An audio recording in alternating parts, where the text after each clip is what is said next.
check. 1 2 1 2 1 2. How's everybody doing out there, man? Appreciate the nation is in the building strong already.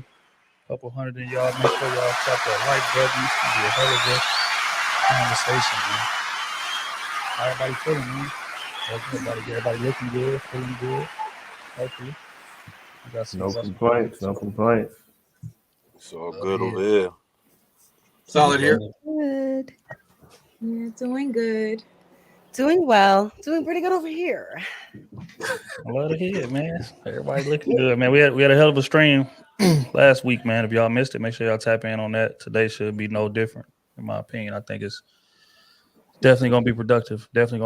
But before we do, we gotta introduce this amazing panel like we always do. First and foremost, we got Ron in the building with us. We got OT in the building with us. D Philosophical in the building with us. We have Miss Ray of Eve in the building with us. Taylor.com is in the building with us. D Queen Shiva is in the building with us. And last but not least, we have the security boss in the building with us tonight, man. Powerhouse panel, man. I think this gonna be a fruitful conversation for sure. First and foremost, housekeeping.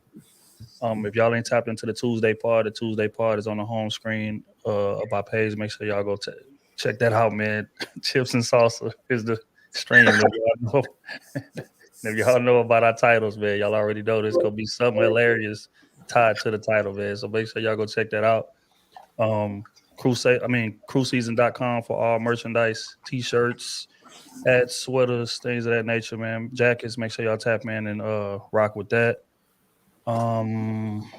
Live show's coming soon. That's in the works, man. We gonna shoot for fourth quarter this year. We making some headway with that. We trying to set it up properly, man. Y'all know we ain't gonna half-ass nothing. So we gonna set it up. It's gonna be done right. I expect to see everybody there come through, tap in with us, support. Am I missing anything, bro? We was talking about doing a little meetup too in Houston before one of our live shows. So I think that's gonna be dope too. Cool. Yeah, man. Y'all get to pull up and ask us them questions y'all be bombarding our inbox with in person. Y'all be sending a lot of questions, man. And again, man, we definitely appreciate it. But we can't get to all of them. But if y'all want questions answered and things of that nature, man, y'all got to tap into the Patreon.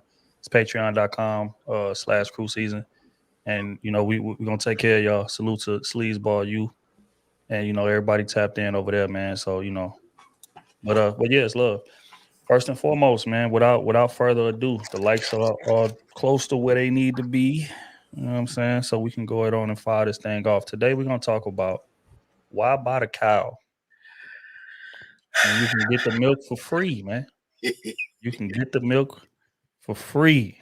You know what I'm saying? SB always speaks about all the time about preserving yourself and things of that nature, man. So we're gonna unpack just how many benefits should be being distributed before you get the outcome that you looking for or whatever. So as we always do, we're gonna lay foundation.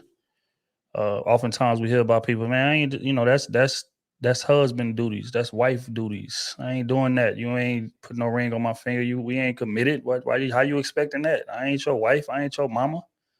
So today, first and foremost, we're gonna unpack what is one trait that you would consider wifely duties or wife benefits.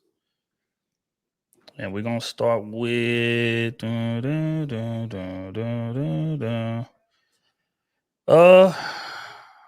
gonna start with SB first.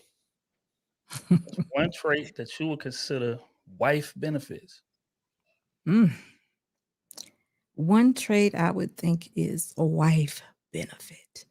I would say something that's kind of intimate, like washing his clothes. I happen to think that men should probably they would do better observing the woman and how she behaves in her own environment and what she puts out, and just to see if her car's clean, her trunk to her car is clean, her apartment's clean, she's got good credit, things of that nature. And then he can kind of, detail if she's going to be a good wife. It doesn't have to always be about him, but she definitely should do things. But clothes, I think, are a little too intimate. I think you should wait till you're married to do that. Okay, I like that. Washing clothes. Ronan, what's a trait that you would consider wife benefits? Access to the account. A lot of times people get a little loose with the wallet as long as they're labia, but when you're talking about a commitment to it, there's a level of trust, confidentiality that comes with that, because money's a currency. Same thing with other things. So I say access to the account. Okay, I agree with that. Miss Raya, what is a trait that you would consider wife benefits? I think when you're getting to the point where you're going over to someone's house and like cleaning it from top to bottom, I feel like women that do that mess up the game for the rest of us that are going over these men's houses and scrubbing like they're on payroll. I am totally, totally against that. I feel like that is absolutely wifely duties. Say we can't enjoy nothing nice. Go ahead, Ronan. Actually, nowadays there needs to be a preview because some of these houses are filthy. Same thing with the cars. That's very true. My boy Ill, what would you consider wifely benefits, man? Y'all said some real good ones, man. Especially that one Ronan said. That might have took the cake. But I'm gonna go with like the key to the crib. You know what I'm saying?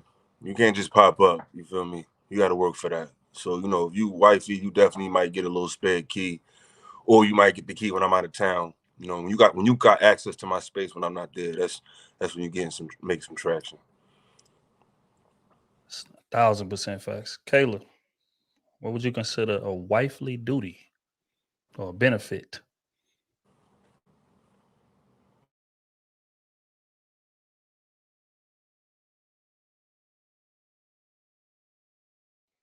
Hold on, Kayla. We can't hear you. I don't know. It's something going with the audio.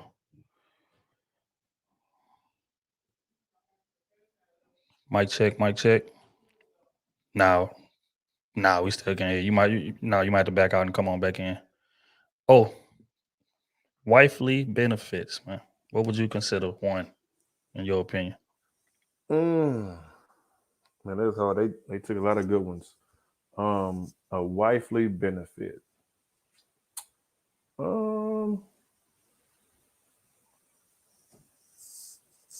Probably exclusivity. I think that might be one. Just, me and only me. Everybody else is, you're done for. You're done entertaining them.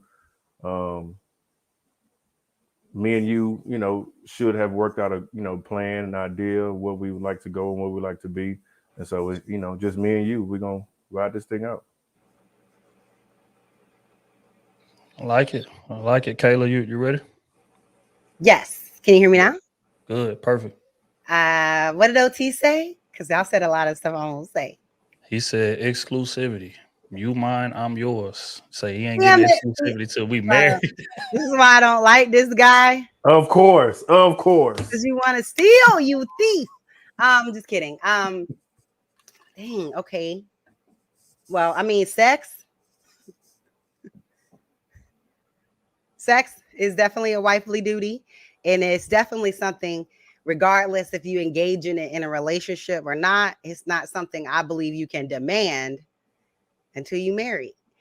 Until we marry, this is on my time, when I feel like it, and when I get to it. But yeah, I mean, I guess that's one, right? Yeah. It's a good one, Kayla. Real good. I like that one. I already know SB like that one. I like that one, though. I just thought it was understood. But okay, that's a good one. Mm-hmm. That's a good All right. one.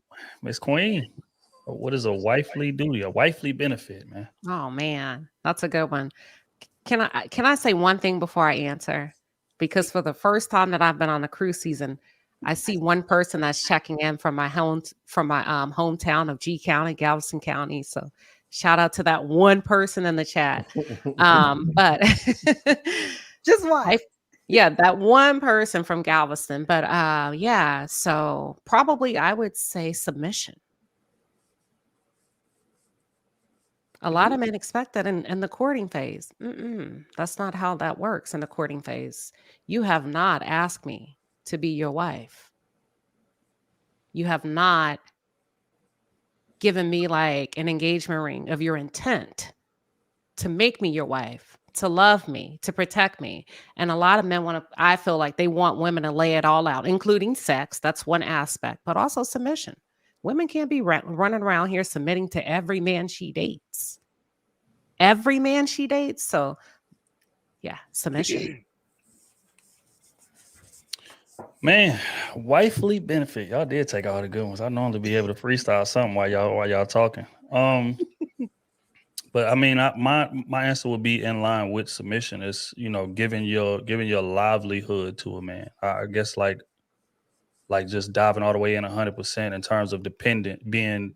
Well, I don't want to say a dependent because that's such a negative connotation, but being a codependent, meaning that I really rely on this man for my well-being, right? Because before that, it's kind of, like I kind of trust him, I kind of whatever, but when you married, it's like, okay, no, he's responsible for me in terms of my safety and my, peace of mind, maintaining my peace of mind, things of that nature. But you literally as a woman putting your livelihood in his hands. You see what I'm saying? So that's super important. And they got a lot of women that try to do that before they cross that threshold, and then it goes horribly bad because again, there is no signs of commitment at that level, at the marriage level. You see what I'm saying? So yeah, just putting your livelihood in a man's hands, I think is a wifely benefit that every man is not deserving of.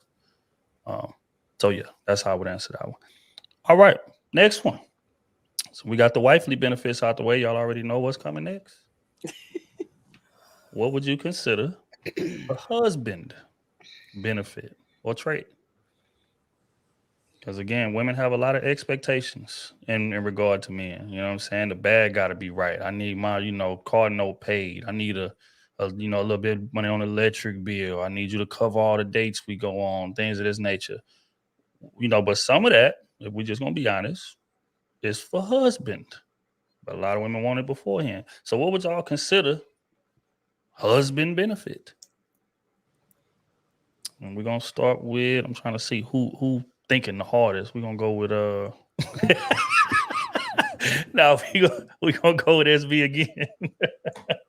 A husband benefit. Husband benefit. So I'm assuming it's what I would expect my husband to do for me prior to marriage, right? Husband benefit. I think I would definitely still want the protection. I think I would want to see that he has the ability to protect me before marriage. Yeah. And I think I also would want to know his plan for his life. So that's kind of, but protection in his plan. Can I have two? Is that? Jeez, you got to. I need to know where he's going. So I want to know his thought process. So I want to know his plan, but I also need to know that he needs to protect me. So however that is displayed, whether it's calling me, after a date, whatever the situation is, making sure I get in the house, whatever. I need those two things, plan and protection. Here's a question. How do you go about finding out that type of information in terms of like hearing this plan out? And, again, because if you ask most dudes, do they have a plan or do they have structure? They're going to say, yeah. But like, how do you go about finding out the validity of it? Oh, we having some conversations. I'm asking plenty questions. What are you planning on doing with your life? Where is this going? Where do you see yourself in 5 years? What you been doing? You got friends. What do friends do? How do you, all of that? I want to know where you've been, what you're doing. You've been locked up, how many years you served, whatever, anything that would hinder you. Is your credit good? Because all that to me plays into your plan. For me, that all that makes sense. Do you owe a lot of people? So it's a lot of communication that goes with that. As far as the protection though, I'm watching him as we go out. How is he handling himself? Is he walking in front of me?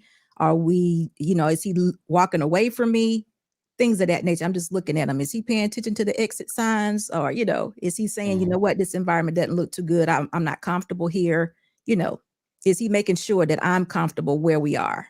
It's just not always about him. So I guess it's somewhat of a protection with consideration that I'm with a woman, because I should move different. You know, if I'm by myself, I can do this. But when I got my lady with me, I need to consider her. So it's kind of like that. 1,000% agree. 1,000% agree. Rona, husband benefit. What's something you saving for the wife, man? SB hinted on it, and I appreciate you for that. It's twofold. Number one, it is access to legacy. And everybody can get access to you, but it goes in what SB was talking about, his trajectory. Because I'm not just going to talk about it, I'm going to walk it out. Day to day, week to week, month to month, year to year. You're going to show you that progress chart, and you can either go with it or you can get away from it. And the other part is the 4 Ps: problem solving, protection, provision, and procreation. You'll get hints of that while we're courting. But when it's like at the altar, before we said everything and everything's said and done, you're going to the exclusive type of stuff. It's not just the external stuff, the internal. Not the provision, just like finances. We're talking about providing emotional security, confidentiality, not just protecting my reputation, but yours too.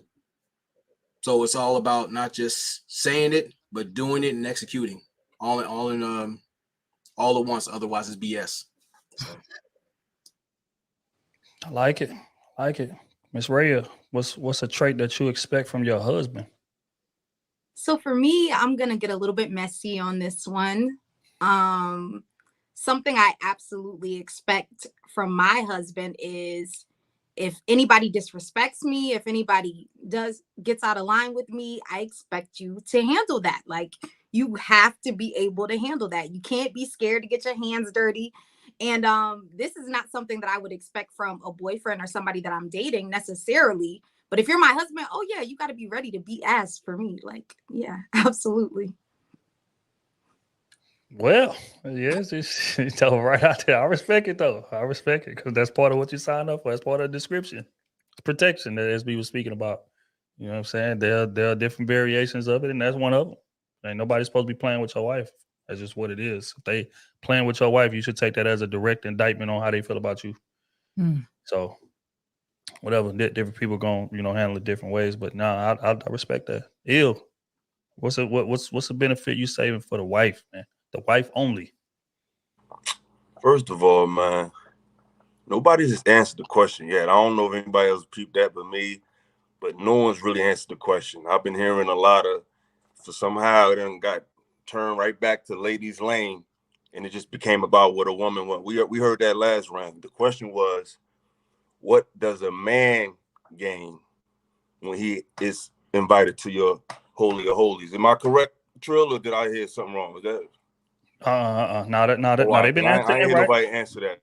So yeah, no. Mm-hmm. Okay, so if a woman says, "Okay, this is my man," what I think should be a benefit for a man is your body. I don't want to hear nothing. Wait. Hold on. That was the last question. No. What should you be? Male behavior, male activity. When we said female, the first thing that somebody said was laundry. Okay, that was Would a man a task usually performed by men. Can I just go? Let me go. No, hold on. No. We ain't doing that. Nah, but I feel like I thought you needed some assistance. I was going to give you the alley-oop. You about to go. Don't worry. You got it. I'm trying to give you the layup. Players mess up. I thought he said, if a man ges close to, what does he gain access to? You know what I'm saying? No. Mm-hmm. So it's what a woman gains access to when he's, because last round I said she gets the key. So that's why I felt like it was a woman. Maybe I answered it wrong last round. Did, I said it was what the woman gave. Yeah, I did the woman part. So I guess I get to do the man part now. Since I went out of turn, it's only right. I did the woman last time. I feel like she should get asked. If she gets a key, then I feel like a man should be the body. Like, you know what I'm saying? Like, if you're really my woman, then if I want to not embarrass you, not at a baby shower, not at a funeral, not at a, you know what I'm saying? Nothing crazy, but it's like, if I want to show affection, if I want to have access to my woman body, like, it shouldn't be no real argument. I feel like once he gets to that place when he handle what he need to handle, it shouldn't be a debate. Like that's to me, that lets him know that you his, not just in word but in action too. You know what I'm saying? Because let's be real, a man, he wants access to a woman's her sexuality, her intimate moments. So I feel like if a woman's still putting a barrier up to that, then I must not be that guy. Wait a minute, let me understand something. You're saying once a man is ready or is saying that he's your man, he should gain access to your body. I mean, if that should be a benefit he has to be, you said a husband benefit. I think that should be a benefit when he's that close to you. It shouldn't be not like strong arm. Like I'm saying, it's a time and place for everything. But when the time is right, when the mood is right, when it should be little candid moments. It shouldn't be no real resistance to your man. It has to be extremely sexual. But I've seen situations where a woman has, stop, don't touch me, don't kiss. It's like, he paying the bills, he doing that. He can't even playfully rub on his wife, you know what I'm saying, in line at the grocery. Just candid moments of intimacy. I think a lot of women, they take that for granted. Men really enjoy that. You know what I'm saying? It's like, okay, this is my woman, not my partner, my business partner, but my real woman. So I feel like, yeah, it should be like that. Fellas, y'all agree or am I tripping? No, I agree. I mean, Let me that's ask something. Go ahead, Queen. The first question was, what does it like? What's something that men that are dating women expect that are wifely duties that he probably should not have access to, right? That was the question. So this question should be, what's something that women that are dating men that's not her wife, that's not his wife, feel like they should have access to, but not really because that's not our husband? Or did we veer way off of that? That's what I was trying to say. I think we veered. That's what I was trying to say is that we weren't on topic in terms of the answers to the question so far. We were not. We kind of got off. Okay. But I went out of turn. I answered the first one second. And I mean, all that stuff sounded good, but it didn't answer the question. The question was prior to marriage. Prior to marriage, what is a husband benefit that women expect? Right. So a husband benefit that women expect prior that they should expect? Right. Yes. I thought it was like what they should expect to marriage. Yeah, right, what people today expect. Like, what do people by norm expect? Yeah, look, context, right? Let me give context, because like when you dating people, it's certain things that they will say, hey, I ain't doing all that. That's husband stuff. You asking for too much. Or I ain't doing all that. I'm not your wife. That's you asking for too much. What is one of those traits as far as from what would be considered like a, whoa, I ain't doing that. I ain't your husband type of situation. I would say getting too heavily involved in someone's children. Like if they got if they got children, I think being overly involved in the children to expect that early, I think that's something that's like a husband quality. You like, I need you to pick up the kids. I need you to take them. I need you to pay for this when it comes to kids. Now, you might need some help personally. That's cool. But when you asking me to be economically and my presence in your children's lives, that's, I think, husband. Yeah. Damn. That might ruffle some feathers right there. I like it though. I like it.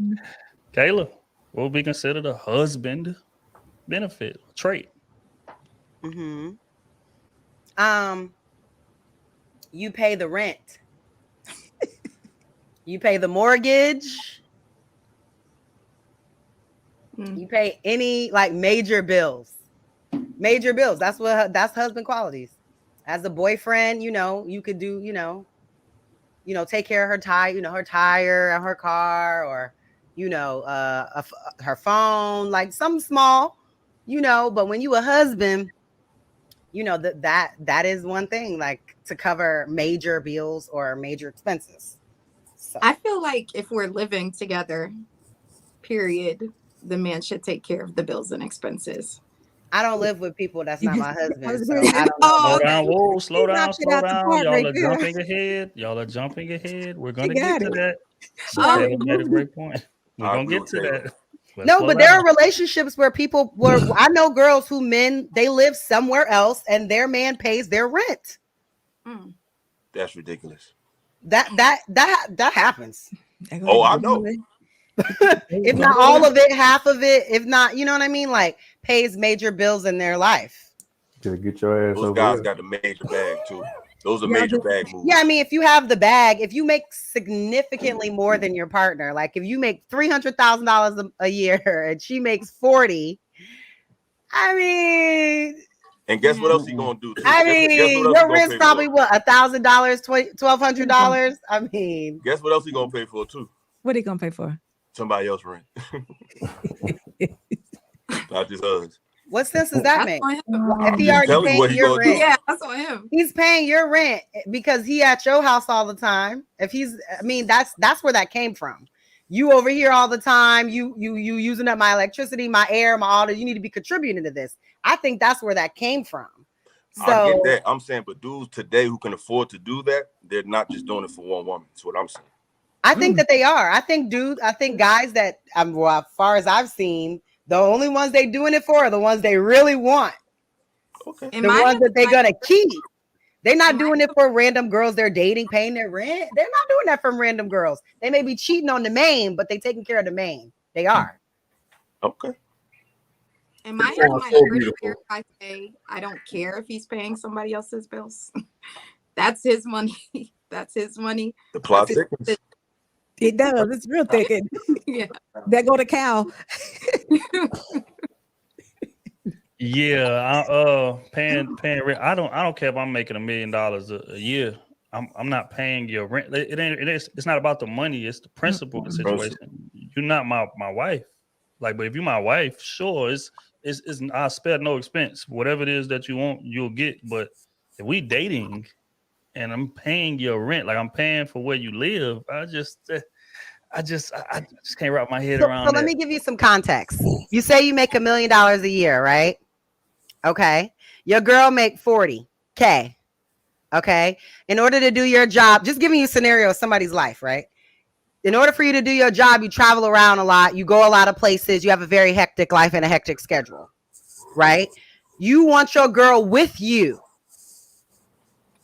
right? Which impairs her ability to work some type of 9 to 5 type of job to support herself, right? So you support her because she is with you and she's just whatever. She doesn't have a life. Her life is about you.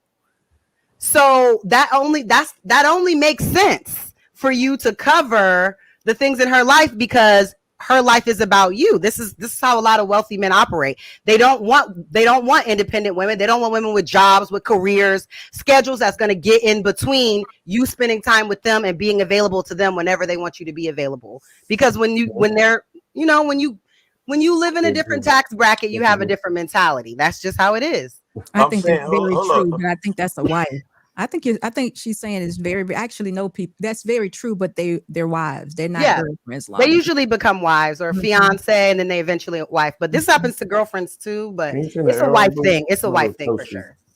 I mean, if a man is making $1 million a he year, don't need to pay for you to do anything. So I don't see why he needs anybody with them every day, unless they on their payroll. he doesn't need to pay for. If a What do man you is making mean? $1 million, why does he need any woman every day? He's gonna want a woman around, and I don't think he's gonna want any woman every day. So if we talk about a man who makes $1 million, to assume he needs a woman with him every day, that's a big assumption.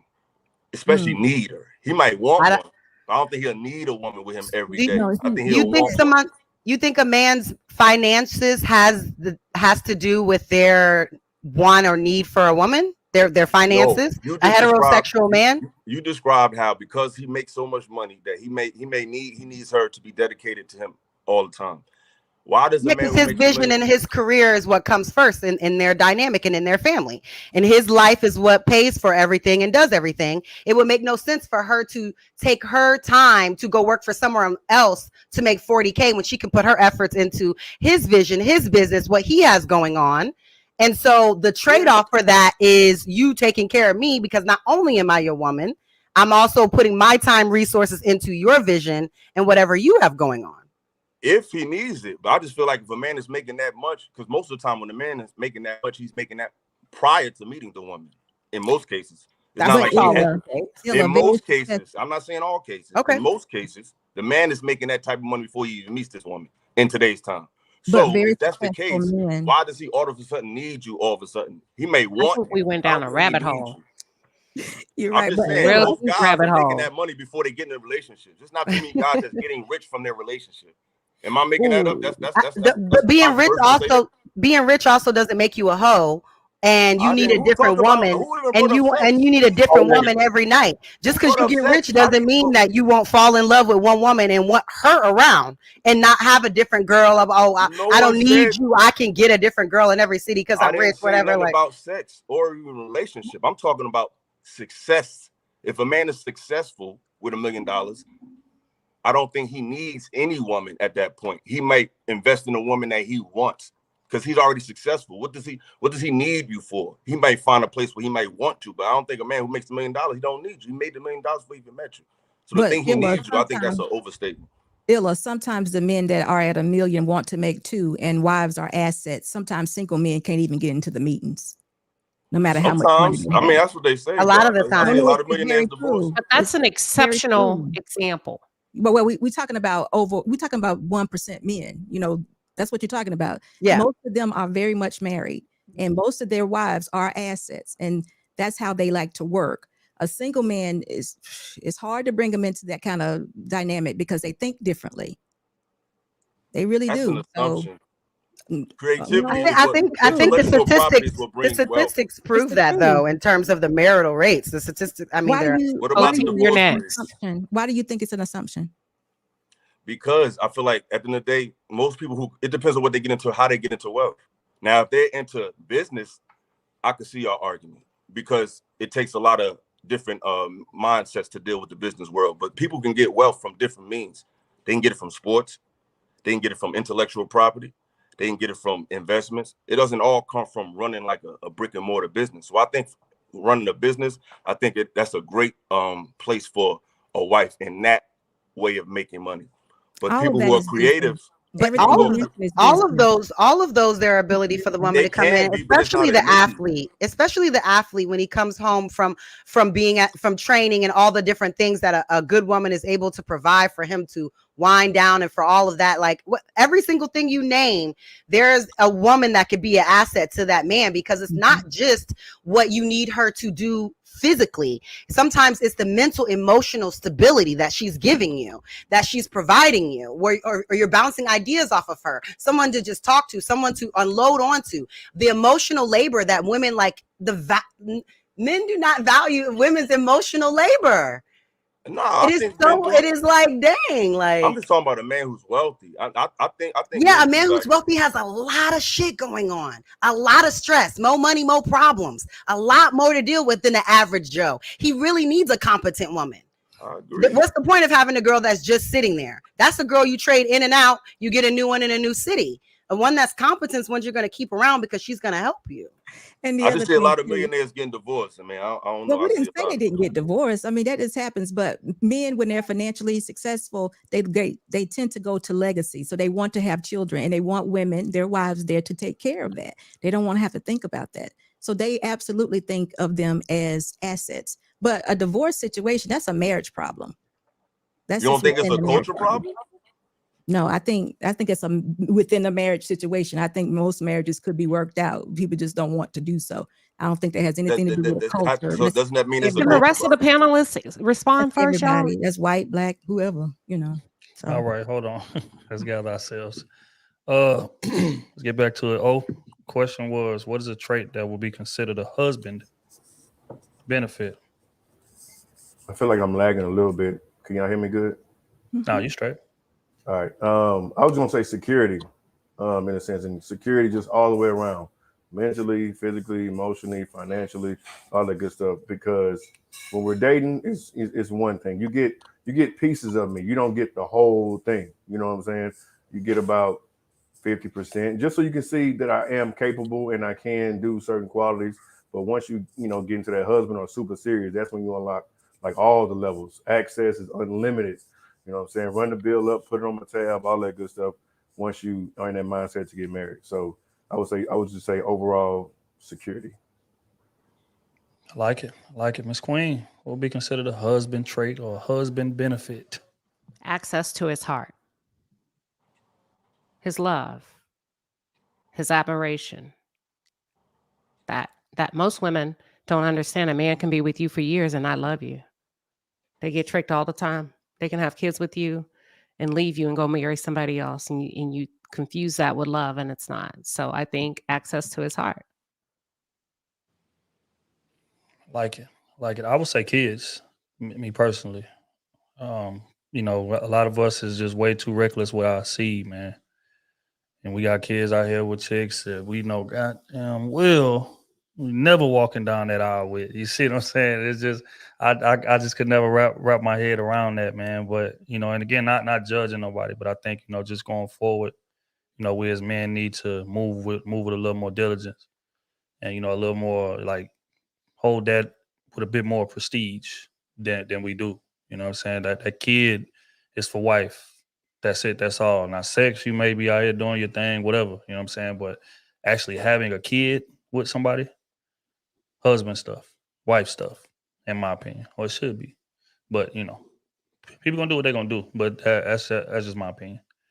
Real quick, man, we're gonna pay some bills before we get into the next one. First and foremost, man, salute to my dog Daryl in the building with the 50 bars.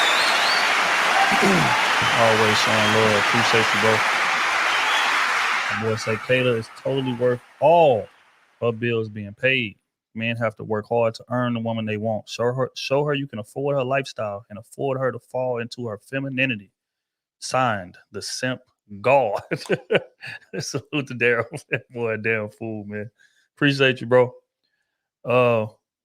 Boy, Sheldon Ward, the fireball. Men are not to expect anything from a woman, while simultaneously women are expecting men to pay bills while dating. In the words of Al Bundy, no ma'am. Appreciate you, bro. AP in the building with the 20 balls. Salute to the crew and much love and respect to the panel. Appreciate you, G. You already know, bro. D Luckett with the fireball. Every woman should be able to nurture her man, regardless of who he is. His status should not matter. I agree somewhat. One True Diva with the two ball. The beneficiary of his life insurance policy. That is a fact. That is a fact. And speaking of, if you ain't got that set up, because this dude is married that ain't got that set up, you need to go get that situation set up, because ain't none of us promised tomorrow. So you got to make sure, you know what I'm saying, that all that business is tied out properly. Especially if you come up in some of the environments that we come up in. Appreciate you. Miss Sandra in the building. The 20 ball. Ill just gave some good intel that women often skip over. He was telling on men. He knows men pay for multiple women, and women often refuse to hear that. He knows if women listen to these guys, you get the real. Appreciate you, Sandra. It's love right there. Appreciate it. Just Jay, 20 ball. Say submission is an exclusive benefit and one that is earned in the courting, dating phase. Even jobs don't give you benefits until you've done the job a while. It's facts. It's facts. Appreciate you, bro. Matthew with the fireball. I know that live show is going to be lit. Kayla looked like she bring a party with her. I'm definitely pulling up for that. Welcome, Miss Rhea. Yeah, man. If you ain't look, man, y'all already know how we coming, man. So when that live show is announced, man, just, you know, support, show up and show out. It's gonna be wild for sure. Oh wait, hold on. I read that one. Did I miss one? I think I did. Yep. Nico with the fireball. He's right. Millionaire men don't need, they want a woman. Like a woman who makes 40K don't need a man. Appreciate you, bro. Alrighty then. Everybody take some time right now. Tap that like button. If y'all ain't tapped the like button, man, I'm into this. A very disrespectful discrepancy. And y'all know good and well we will wrap. Appreciate everybody. Oh, crazy. Appreciate everybody pulling up on us, man. Crusader Nation deep as hell already in the building. We ain't even halfway through, man. Appreciate y'all. Next question, man. Let's unpack a bit more. Y'all kind of jumped ahead, so we're gonna dive right in there. Moving in before marriage. This is often a very, very, very polarizing topic, man. Some people feel like, man, you don't know it until you move in with them. And some people like, that's husband-wife stuff. It ain't no moving in, ain't no shacking up, as the older folks used to say. So I want to get y'all take on that, man. Would you advise moving in before marriage? We're gonna start with Miss Queen first and foremost. Oh, that's a good one. So that's a good one. Let me tell you what I did instead of telling people what they should do. Let me tell you what I did. So I moved in with my husband before marriage. However, we were talking marriage prior to moving in, and we had a plan. So at first we were discussing moving in. And I was like, "Hold up, what's your plan?" Because I'm not moving in with no man that I don't plan on marrying. Similar to what Kayla said, I never wanted to live with a man. He's like, "Of course, marriage, but we got to get our finances together." So we moved in. We were moved in together for 6 months. 6 months later, we were engaged. He proposed the question, asked me to marry him, and he had his son by his side. So, that was in June. We got married in November. Boom. Yeah. So I think it's okay if you have a plan, but if you're just hoping that he asks, you're off to a wrong start. I agree with that 100%. Oh, moving in before marriage. Would you advise it? Why not? I've always been an advocate of kind of wanting to see their habits and stuff prior to, because to me, nothing's more worse than you not knowing how somebody lives, and all of a sudden after you get married, you move in, you're like, this person is disgusting. They leave dishes in the sink for 4 or 5 days, or you know what I'm saying? So they could have been put on a facade, only cleaning up when you come over, but now y'all living together and you see a whole different side of them. So I think it's just, a little important. And again, going back to what Queen Sheba said, just having a plan in place. I think as long as you have a plan in place and you see, those actions are moving towards those goals, then absolutely. Because I'm pretty much about to do a similar route that Queen Sheba was doing, just like it. You know what I'm saying? So, details coming soon. But in again, it's pretty similar. You know what I'm saying? It's taking it slow, having a plan in place, popping the question, doing, getting married. When you know. All right, Miss Kayla, moving in before marriage. Would you advise it? Why not? I would advise against it. I think Queen and OT story was great. I still, me personally, I'm still just not doing it. Once we are engaged, I think that is the time we can move in together as we're planning the wedding. That's going to happen in 6 months, a year. The wedding's going to take place. So I think that's an appropriate time to move in, or start doing that, whether we're buying a house together. Let's start the house buying process, get rid of one person's place and then get rid of the other so we could be moved in by the time we're married, or whatever the case may be. But I just think as a woman, it's dangerous. You got to really make sure that you've got good discernment on who you're moving in with. If you move in before being engaged, and even sometimes being engaged, you just have to really have discernment over your partner and know that that's the right partner, and that you really trust what you guys are building. Because we know people that have been engaged for ever. We also know people who have been with their person cooking every night, still ain't even got no ring to shut up. Not even that. So, I mean, it's a slippery slope. I would just advise against it. I don't agree with OT though. I think you, if you're really actually paying attention, you can see how somebody lives without living with them. You stay over their house, they stay over yours. It could be consecutive days at a time. You go on vacation with them. If you're really paying attention to your partner, you know how they live. Every single time you see them is not going to be planned. That they have time to go and do if you really, really, really rocking with this person for real, you're going to be able to see how they live, in my opinion. I don't think there's a need to move in to see how you live. In my opinion, All right. Ill. Moving in before marriage. Would you advise it, bro? Why not? Absolutely not. I agree with Kayla. Now, I also agree with Sheba, because now if you're moving in before knowing you're going to get married, you know what I'm saying? That's different. Now if you know you're going to get married and you want to you're getting close to the finish line, fourth quarter, y'all want to try it out. That's cool because you know where you're going. But I feel like if you're just dating a person, getting to know them, like Kayla said, there's many things you can do to simulate the experience. You don't have to move in full-fledged with anybody. You know what I'm saying? Then you can also burn the situation out. Because I feel like sometimes distance create a little more anticipation. So you can go to her house for a couple of weeks, or she can go to your house for a week, or like vacate. Like these are still simulations of how it's going to be to live with each other. Of course, you got the cleanliness and things like that. But then at the same time, if you're really into the person, not saying you need to deal with a slob. Nobody wants to deal with that. But if you're really into the person, you're not looking for really perfection. You're looking about how do you feel about a person. Do y'all really get along? Because we both gonna have holes that living together can fill. It's gonna be things I'm gonna notice about you that I can help out with, things you knows about me that you can help out with. You know, you just perfect. Like we need certain imperfections to help be perfected by the mate. That's the whole purpose of the whole relationship concept. The male and female, we supposed to complete each other to some degree. So there should be some room for improvement.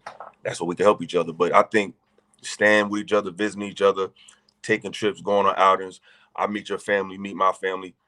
These are the dynamics that you really need to get established. We can live together and be in bliss, but I still got to deal with the extension of yourself, which is your family. You still got to deal with extension of myself, which is my family. So just living together doesn't figure it all out because we're just not ourselves. We're a product of the people that we know and love. So we have to take in all that, and that just can't be simulated with living with somebody. So I think visiting, spending time is good until you know you're gonna get married. So I guess I agree with everybody to a degree. All right, Ms. Rhea, moving in before marriage, would you advise it? Why not? I think waiting until marriage to move in is kind of like waiting until marriage to have sex. Like it's one of those things that sound good and might technically be the right thing to do, but I don't think it's very realistic. I simply don't. And I mean, at the end of the day, sometimes you can even be living with someone and you still don't know them very well because you both may work a lot. I mean, how many relationships broke up and dissolved because of COVID? Because people actually got the opportunity to spend time with this person and they were like, oh, wow, I actually don't like you. So I feel like spending as much time with the person and as much or as many different scenarios as you possibly can is the best way to vet that person for marriage. That's just my opinion. Quick question for Rhea. With every man, you think that should be the roadmap for women? What do you mean? You With said so if that situation doesn't work out for that particular woman, should she repeat that same process man after man until she finds her husband? I mean, I don't think, obviously we have to have discernment when we're choosing people.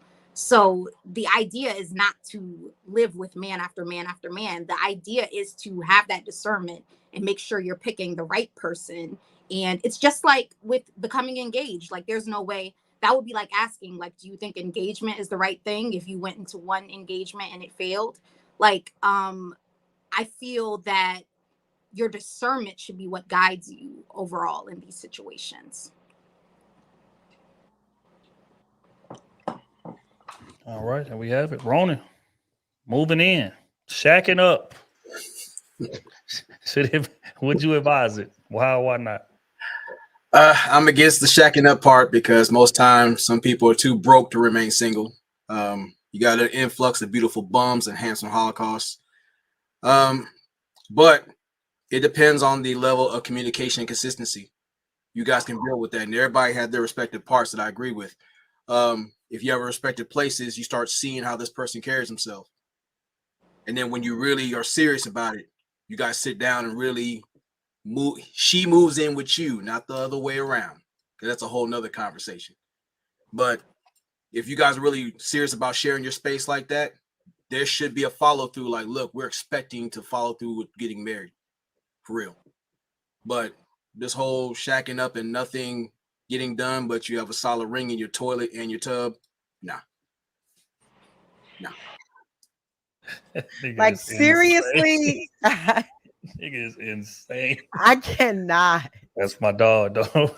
All right, man. Animated as always, man. SB, shacking up, moving in. Would you advise it? Why not? No, I would not advise it, but I got to be totally honest. Me and Mr. Boss moved in like a week before, but we decided this is our major plan. We was going to save some money and get married a year later. But after we moved in, we was like, okay, this ain't working. So we went and got married that Wednesday after. So we lived together about 5 days as a non-married couple. But I do have a question, and Raya, please help me out with this. Does having sex with a person, does that help you get to know them? No, having sex with a person doesn't help you get to know, Okay. but it does help you to realize if you're sexually compatible. Because sexual compatibility is something, like, we can lie to ourselves, but it's something that's important. It's important to be sexually compatible with who you're with. All right, wait. Let's stop it right there. I'm not gonna Wait, let can I y'all do say that. something? I'm not gonna let Don't y'all make do that face. Here. I'm We gonna what my butt. I love it, Raya. We gonna stop that right there because that is the next topic. I'm not gonna let Raya y'all done opened unpack up a that. whole That's the new. next topic. I love Right. it. I It's love about to it. go hard left, right? But real quick to answer the question, moving in. When I was younger, I had a totally different outlook on it. I always felt like, man, hell yeah, you move in with somebody. I don't want to say ASAP, but I think, there's no way to fully know somebody in and out without living with them. And I still do believe that to a certain extent, but the timing of it, I have a different opinion on now. I feel like ideally we should move in as soon as we engaged. That's when it should happen, in my opinion. Because at that point, the wedding is coming 6 months to a year down the line anyway. So we can sign a quick lease, move in with each other, see what the vibe, see what that day-to-day vibe is like. Because fact is that when you don't live with them, they got prep time. You may be over there every day, sure. But you got to announce yourself, just like Ella said earlier. It ain't no keys and different things like that being distributed, or it shouldn't be, right? But they over there every day, whatever. But you got prep time. Okay, let me straighten the crib up right quick. Let me put my makeup on real quick. Let me get my hair right. Let me get my okay. He coming over. All right, boom, I'm good. And he come over, and then you can present the best version of yourself. But when we live together, when I'm rolling over and look at you, and you looking like Chewbacca early in the morning, you see what I'm saying? This is what I got to get used to. So I feel like it should be some of that before we walk down that aisle. And, again, just seeing how you handle different trials and tribulations up close. I like that shit. You see what I'm saying? Because if we don't live together, right, then again, I don't necessarily see how you handle it in the moment. You may go through something, deal with it, how you going to deal with it, then call me, tell me about it, you know what I'm saying, a little later on. But when I'm right there with you, I get to see how you respond in the moment. And that right there speaks volumes as to your character. That speaks volumes as to what your dealings with me are going to be like. Because we're going to go through trials and tribulations. There's no way around that. You see what I'm saying? So, and it's just dope because, again, it ain't no prep time. It ain't no, okay, well, we fight, we arguing. I ain't going to talk to you for a week while I'm sorting it out. But when we living together, you ain't got no damn choice. We coming home together every single day. Let's see how you handle that conflict resolution up close and personal. Right. So these are things that I feel like are important. But like I said, the timing of it, in my opinion, from my ideal perspective, should be after we get engaged. Because which goes back to what y'all saying about the plan and things of that nature. We are en route. It's coming. It's on the way. I done spent $6,000 on this, $30,000 on this ring. You understand me? It's going. We headed towards something serious. So that's my take on it. But that's just me. But real quick, we're gonna pay some bills and then we're gonna get into that topic that y'all want to talk about so bad. I see y'all itching. Y'all can't wait to dive into that one. I knew it too. That's why. No, I was gonna Hold say on. something about what you just said. Okay. Yeah. Only quick thing is that I just feel like when you move in with someone before we are married, I feel like subconsciously there's an out. And so I believe you're less committed to working things out because self-consciously you're not all the way in. You guys can just move out and go your separate ways. You don't have to go through a divorce process, telling the whole world who you got married in front of that it ain't working out. All of the magnitude that comes with marriage. Subconsciously, you have an out. And I just think that people already don't work hard enough to work out their issues. I think having it out ain't gonna help it. That's all I'm saying. Thing is, I agree with that to an extent, but that's why I say after the engagement, we got a date now. We done announced it. We on Instagram with it. We on Facebook with it. Your family know. They done pulled up because I done invited them. So they done seen me put that ring on your finger. So it's like everybody is in the know. So if we break it, it's gonna be some explanations that got to be given. And compared to, you see what I'm saying, we just did it in the private, nobody know, then you 1,000% right. But when everybody know and everybody looking forward to this date and it have been tickets bought because we getting married in Puerto Rico, salute to my old lady, you know what I'm saying? Everybody flying out, things of that nature. It's gonna be so, well, we ain't getting married no more. Wait, what? Why? What happened? Now that brings about a different conversation. So you're gonna be way more willing to work it out because you don't want to deal with all that shit that's gonna come on the back end of it. But that's why I say what I say. But I'm not saying you're wrong. I'm just saying that, you know, there is a little more expectation put on it once y'all got that date down. Yeah. That's all I'm saying.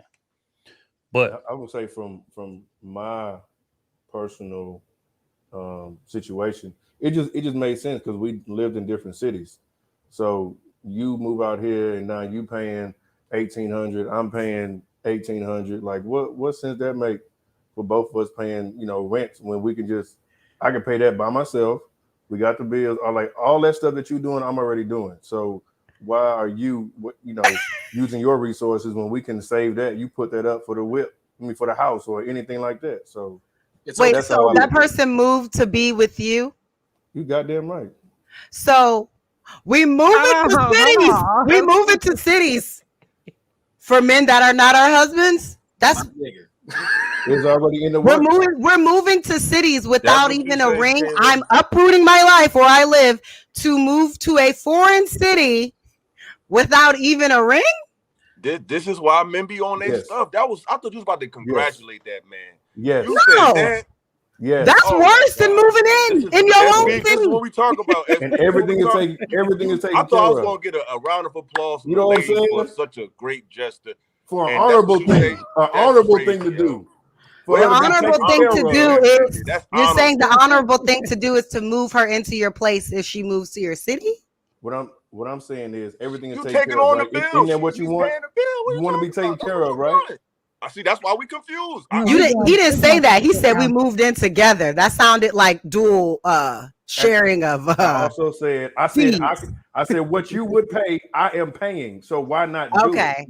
And he said he's gonna take her money and put it towards something else that they both benefit from. Okay, but she can't get a ring though. But the ring, you doing all that, but the ring, the ring. The power of active listening. No, I want to hear. So the ring. They want the ring. So the ring is coming.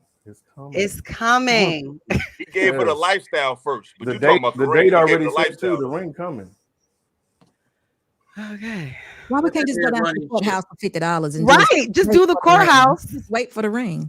Oh, and now the courthouse is cool. Y'all funny, man. If you want me to move, you want her to uproot her life.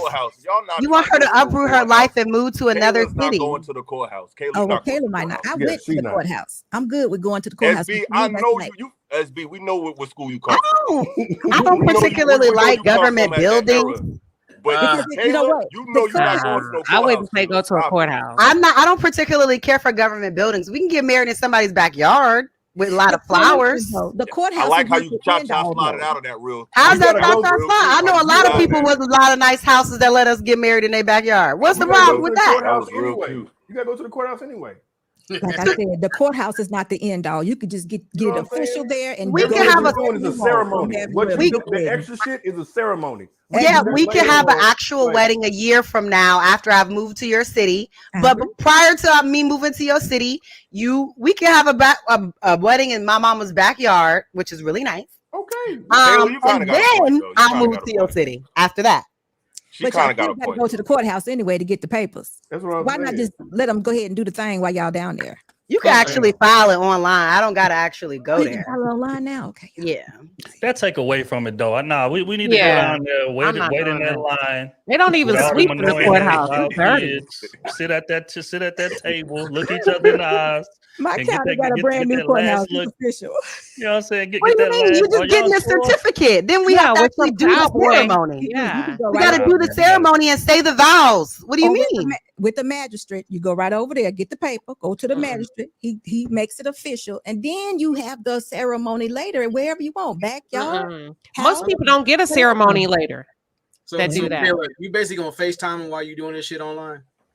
You just applying for the marriage certificate. What do you mean? Nah, What do we need that to be? ain't the same. That ain't the same. Hey, the same. We gotta go The down there most together. important to me is Yeah. the public declaration of the love to the public. You The saying ceremony. your vows to the public. It's on Facebook. That is a declaration. Because obviously, somebody knowing my family, somebody Figure out gonna that record it on their phone. So I mean, it's gonna end up on Facebook. But because we have a family group, Facebook group, but so it's gonna end up on Facebook anyway. But I'm just saying, like, Oh Lord. That right. Look, man. What what is wrong with the backyard wedding? Changing. I'm There's getting nothing wrong with old. a backyard wedding. It's cool. Hold up. I got married in my backyard. I have a beautiful backyard. Yes. And listen, we told everybody we were having a housewarming. And when they arrived, it was a surprise wedding. I was in there with my makeup That's team. dope. We had chefs, we had champagne, bartenders, and they were like, this sure is nice. I could hear them for a housewarming. This sure is pretty fancy. It was a wedding. So That's don't loud, clown though. backyards. Hold up. Don't Wow, clown yeah. backyards. That's what I'm saying. Like, why y'all gotta? Why the bar gotta be in the floor that you gotta be married at your most special day of your life in a courthouse? Like, give that girl a backyard. Give that girl even in the church. The churches are nice. You feel me? Like, No, it's the situation like what OT is talking about. His woman is moving across, somewhere to be with him. It needs to be official before she lay her head down. So whatever we got to do to make it official, that doesn't mean she doesn't have that wedding a year from now or get that ring whenever. But it's official. That means he's made that commitment. He's serious about her. That would make it official for me. Now, I can see Family- that with the family whole knows expenses of the everybody. move. I can see that. Yeah. That man call his play. Do your thing, man. But still go to the But- courthouse and do it. Okay, cool. Kayla, but you said you need a $30,000 ring, but you get married in the backyard? Make it make sense. Absolutely. My It's ring costs more than absolutely. the My wedding. mentor has a $2.6 million house in DC that has a gorgeous backyard that you couldn't even afford to rent if you wanted it. You still So have don't to do think of me. food, Don't like, do me to try to yeah. act like a It just backyard is a backyard.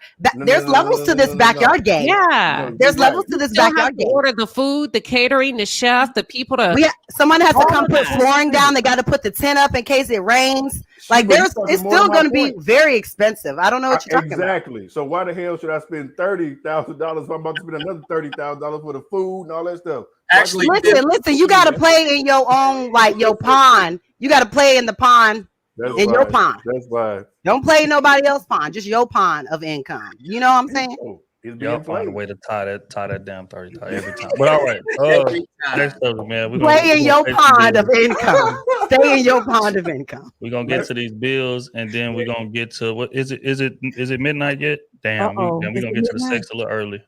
Yes, sir. Just Jesus. Jay talking with the 20 ball. Say hot take. It's okay to move in together, but no shared lease. Clean break for either party, just in case things aren't right. All you need is 1 year to know if he or she is the one. Move in with no lease, though. So who on the lease? Yeah. Who's on the lease then?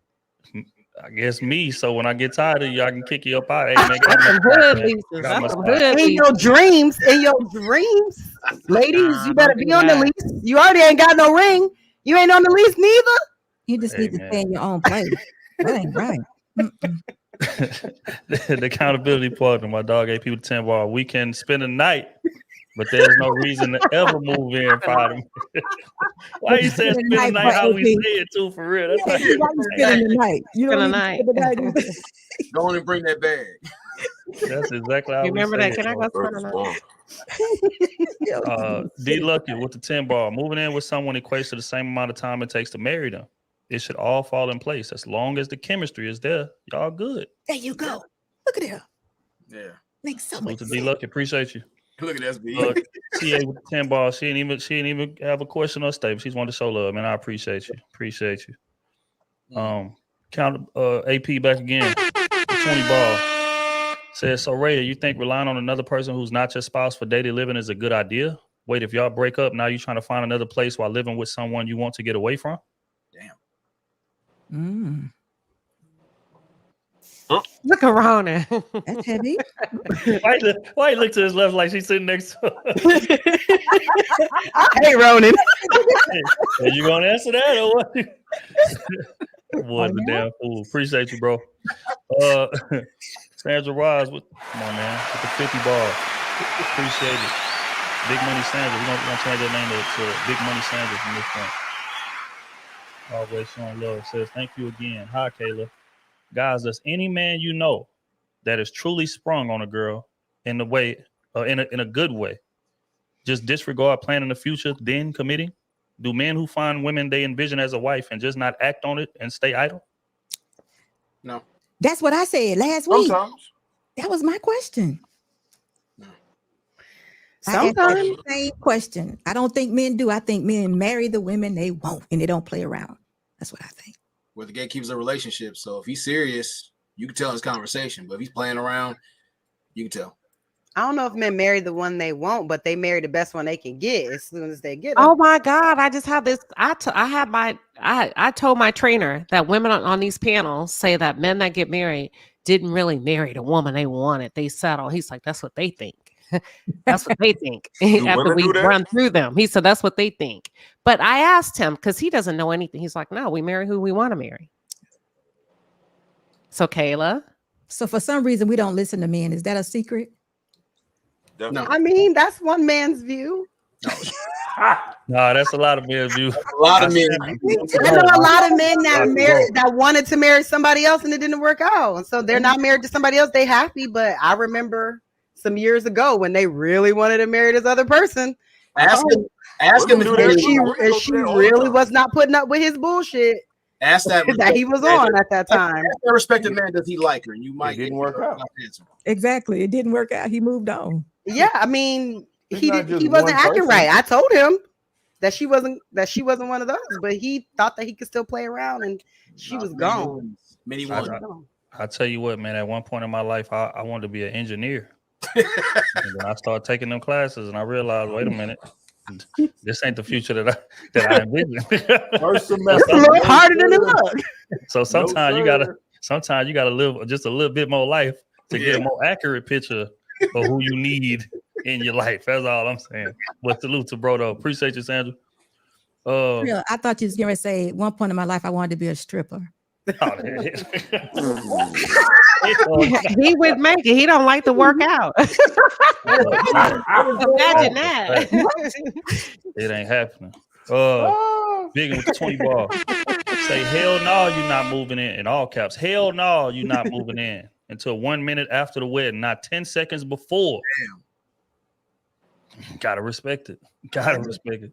Hey, CA, 20 ball. Say, Kayla is so on point. well, you got one. Appreciate you, CA. You got which one. point? Which Don't point? hate Ronan. He say, which Don't. one? Which point? Be specific. Don't hate Ronan. Uh-oh. Oh, that mercy. The best is the 10 ball. Raya is right, especially with the COVID point. But the point is, if you want that person, whether you move in with them or not, y'all will make it work. I've seen it with my own eyes. I've seen it too. If you That's a want that fact. person and you Mhm. married him, if you really want him. Pure consciousness 2 ball. I made my wife a dollar ring. I made her a dollar ring. Been married 28 Wow. plus years. Man. That's Hold on. bad. Hold on. 28 years. Man. A dollar ring. He's like the one that you can fold up into and make it a ring. Remember that? That's so cute. But I don't think He she's still loved them. wearing that He after really loved 28 No, years. I'm sure he meant it like it was a sentimental. Oh, I gesture or got you. something. Mhm. Oh, Facts, man. Salute to Pure Consciousness, man. Congratulations. 28. That's the strong That's number. time, man, right there. The message, the far ball. Can we try to make our talking points on the average person? Bringing up upper class people and how things work with them ain't the same That's all I agree, and that's why I told OT, let's stay in your pond. You know, We've been asking this for the longest time. We're not celebrities. I never bring it up. It's never me. It's not. Who said All 30? right. Your Just boy Trill brought that up. I don't recall. I need to You don't confirm that recall? or not. Now you don't recall? I don't quite recall. Just Jay with the 20 ball. Moving in shows you how they live, how they manage finances, what they look like without makeup, eyelashes, wigs, baseball caps, beard, Beijing, etc. What weird habits they have. Just so much to know before you go ring shopping. I think it works both ways. It shows us how y'all live too. Okay, it's cool. Just be sure to check under their fridge, in their car, and in the rest of their bathroom. Under their fridge is funny. So y'all telling me y'all dating girls Check that y'all inside. spend the night and y'all don't see them without their makeup, eyelashes, wig, baseball cap, beard, but y'all date people that and y'all don't know what they look like. Oh, we see them. Sometimes their face is still in the pillow. Okay. Most All women right. wear makeup and lashes. Like that's like 80% of the women. No, I know, but I'm saying you don't spend the night with the woman that you're dating. If you're sleeping with her, y'all staying the night, y'all taking vacations. You telling me you ain't seen her without all the stuff? See, I'm gonna tell you this. We see them after You need to that. move in with her to see that. We never see them initially natural though. They see us initially natural. It's always I've a mystery. seen. No, I've but seen he's a saying few- moving in shows you how they live. You don't need to move in to see that. How they manage finances, you don't need Yeah. to move in to see that. What they look like without makeup, blah, blah, blah. You don't need to move in to see that. He has What to weird wash the habits they makeup have. off. Yeah. At night, women like you don't need to move in with nobody to see any of those things. You can see those things if you're actually paying attention. What'd you say? Oh, Some women never let you see that. Thank you. I was just about to say there are some For real? women who literally will wake Yeah. up. They Look. will wake up before you, put on makeup again, Yes. and be ready for the day before you. What? They will. There was Yeah. an episode on Different World back in the Yes, day they where will. Whitley would get up and Yep. mouthwash and put all her stuff on before Dwayne. Wayne But what woke about up in and real act life? like- We're asking for real life. Yeah. I'm I'm just saying. I'm telling just you, being yeah. sarcastic. I know that, but Right. But the they- example yeah. is coming from real life. Yes, Real women women really will do do that. that. We don't know. But what you have look y'all like. seen that? That's what Yes. that's what we're asking Yeah. y'all. as men. Personally, No, Yes. we don't see that. personally, yes, I've Women seen. don't be I showing you see how the they look. person. I've and seen this Willa. wasn't even nobody. Willa, I was have you ever dealing went with on a date seriously. without a hat? I can take off a hat right now, baby. It ain't nothing. You know what I'm saying? It's crazy. But this still me though. I can take this off. I don't have lashes and makeup. This is my real face. These women have on It's just- 7 layers of makeup when you first meet them. So we don't get to meet them even when we meet them. We don't press They meet this us on. initially. Yeah, but We when meet you them on date full them, when you're dating them and they're your woman, you're taking trips and agree. vacations with them. I agree with that, Kayla. But I'm saying still, even when meeting women today, period, we still don't meet them naturally into the full till we spend. I gotta spend a night with you to see how you really look. You see how I really look the first Yeah. day. That's Do, what do I'm you saying. have you spent the night with a woman? Nah, I ain't never did that. Cause you talking like you ain't. No, my point was very clear. I said you don't. I'm see trying. the- I'm just saying. I'm just saying that's easy to do that. I'm talking about we don't see the natural woman until we do that. Yeah. Yeah, that's how it's supposed to be. You don't know her yet. Well, you know me because this how I look. The first time Nah, you see the real some me. men you Y'all don't. No, catfish in real they life. just got their chin done, the big gay. I They don't just know got it nobody done. You don't know what they look like. The hairline, they just got that done. You don't know what that look like. I Got don't the know. I chin don't know nobody done. like that. All right. You lying. Hold on. I ain't gonna let y'all sidetrack us That too boy much. got the extra much Beijing longer. in his beard. The old I'm head. talking about DJ Khaled like that. Eugene with the fireball. I think moving in is the most stimulating stage of a relationship. This stimulates a marriage setting. Yeah. Eugene, yeah. Or stimulates a marriage set. Yeah, stimulates. Stimulating? He said stimulate. In what way? I said it simulates. All right. You in a simulation. A simulation, not a stimulation. Right. That's what you in a simulation. That's a fact. Still low key with the fireball. I was rocking with Kayla. Then she had to go full Kayla. Never go full Kayla. In my Robert Downey Jr. voice. Appreciate it still low key. Matthew, the fireball. Dang, now I know why that teacher with a master and dual degree friends on me. I wasn't playing in my income pond. Appreciate you. AP, how y'all got me agreeing with Kayla? Hey, we have an off night. Don't do me like that. John Tyson 10 ball. Y'all gonna drop crew season tees. The color spectrum white tee will be $5 for the summer. Appreciate the content, fellas. It's already out. So up. Yep. Yeah. Matt, but we actually do got one in the works, man. That y'all ain't seen yet, but it's gonna be dropping real soon. Appreciate you though, bro. Real quick, man. Y'all make sure y'all tap that like button if y'all enjoying the conversation, man. It's about to get a little bit X-rated. Y'all got kids, put them to bed. You know, things of that nature. We gonna have this conversation, man. We discussed moving in, and now it's time to get to what everybody came to. Nah, what everybody came to see is crazy. Would you advise sex before marriage? Bumping uglies, Knocking boots, knocking boots, clapping body the rocking, skins, late night gymnastics. facts, exercise with an amazing ending. Would you advise Lubing the sex pipe. before marriage? And we're gonna start with Ill. Well, I knew you was coming. Oh man, I knew you was coming to me. Yeah. Now I got the politically correct answer, or I got the real answer. We want the illa answer. Y'all want the illa answer? Well, the illa answer is, and I know the ladies gonna be mad. I'm already ready for the backlash and the retweets. The women not virgins, man. They're like they not virgins. So unfortunately, they have taken the sex out the argument. It's no longer a bargaining chip because it's gone. What am I waiting for? Somebody already had it. Somebody was already. I don't care if it was one time. You've done it already. So I'm not waiting for something that someone else didn't wait for already. Like sex is already there. I feel like it shouldn't even be a part of the conversation. I mean, now when a woman wants to have sex, that's her right. I'm not saying she need to give it up when a man wants her to give it up. I'm not saying that either. But what I'm saying is that's definitely going to happen before marriage unless she's a virgin. Then it makes sense. To a man's mind, it just doesn't make sense. What am I waiting for? Somebody already did it. So I think unless she's a virgin, it needs to happen before marriage because sex is already a part of our lives. It's not a mystery we're about to unlock together. It's already a part of our lives. So since it's already a part of our lives, we need to see if we're compatible in that state. Because like Ray said, sex is important.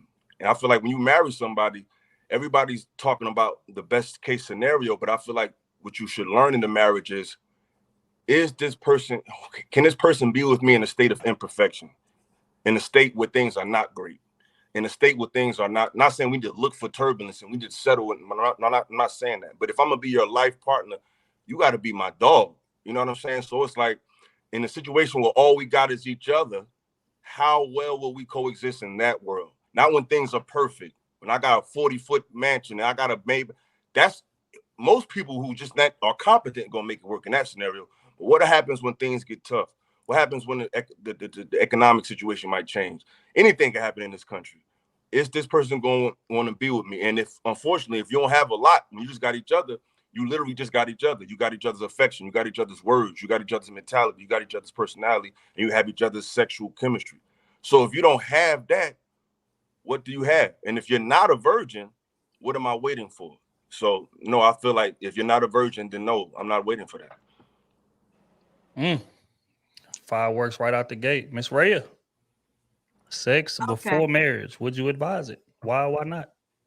I definitely. So what Philosophical said, I definitely don't like. I don't know why, but I don't like it.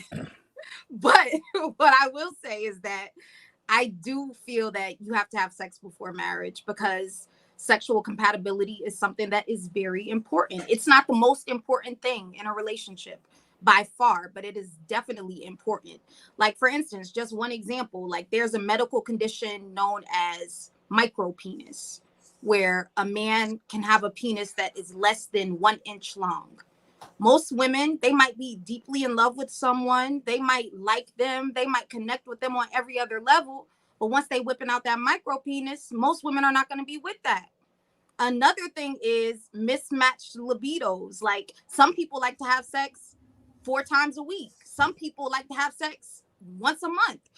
That's gonna be something that you're gonna realize like once you become intimate with that person.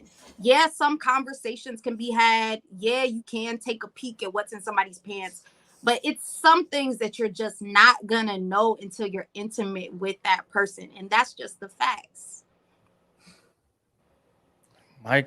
Jesus Christ. Ronan, sex before you walk down that aisle, is it a necessity? Why not, man?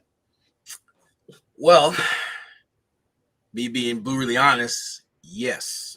You have to find that not just that sexual compatibility, but we have to see what kind of sexual trauma that this person is bringing into the conversation, because that sets the tone of how this person expresses themselves. Health reasons.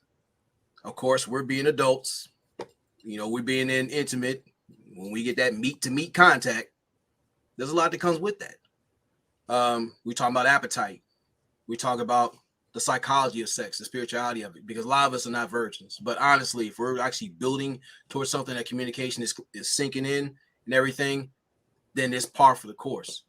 But if you're trying to be an athletic porn star and this person's a starfish, there's going to lead to problems.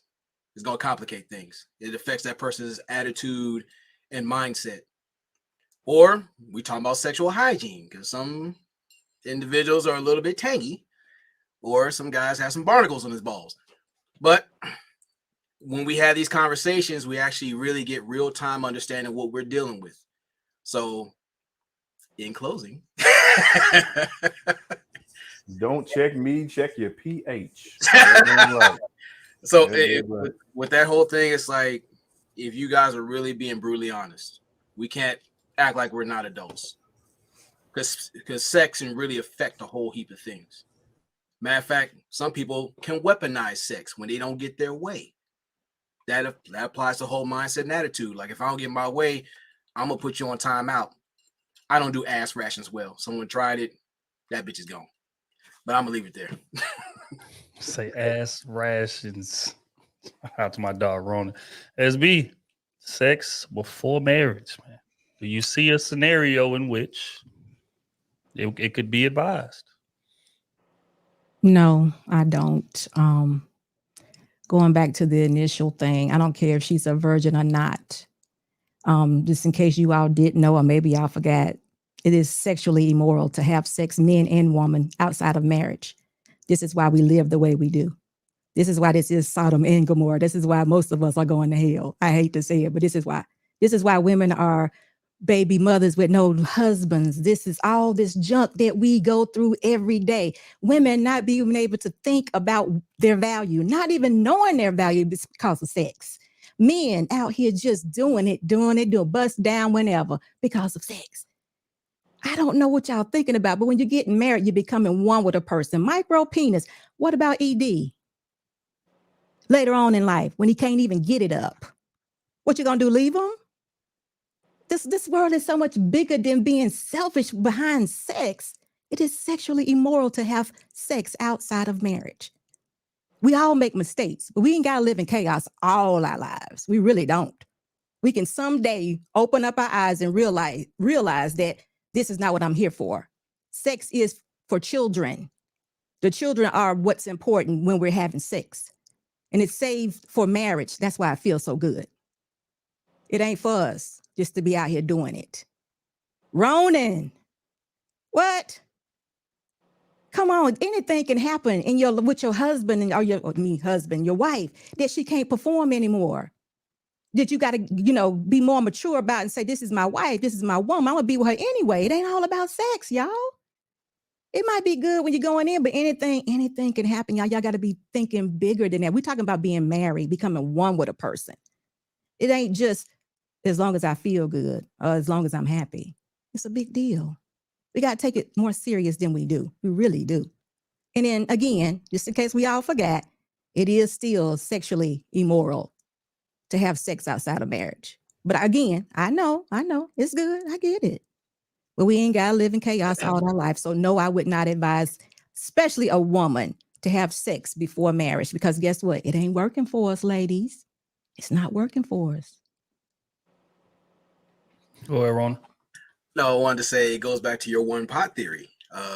If I'm there, it's not working for us. It doesn't work for a woman to do it. It's not just limited to sex. I get that part, because if that's all you have, again, when you fall out of lust, you got nothing. But if we're talking about communication, listening, And actually, you know, if you guys indulge in that, because we're adults, it has to go somewhere. You just can't run with that. So, like I said, if we're going towards marriage, yeah, we're likely to indulge. I understand that the whole thing about it being, you know, wrong to do it. I agree with it most part, but I thought that was the question, though. Do we have sex before marriage? That's not the question. Did I answer the question wrong? I'm sorry. oh, you didn't answer. I mean, No, you answered the question is, would you advise Right. sex before marriage? Yep. I mean, You don't. You don't think it's a good idea? No, I think it's killing us. But we playing games. We act like we don't know what's going on. We're just enjoying There's ourselves. a lot of stuff killing us. Yeah, I agree. But isn't it the unprotected sex that is killing us as a community, not sex in general? Because most of these children that are being birthed out of wedlock, it's not because the condom slipped or broke. It's because they're not being used at all in the first place. And another Rhea, you probably all right. You probably so right about that.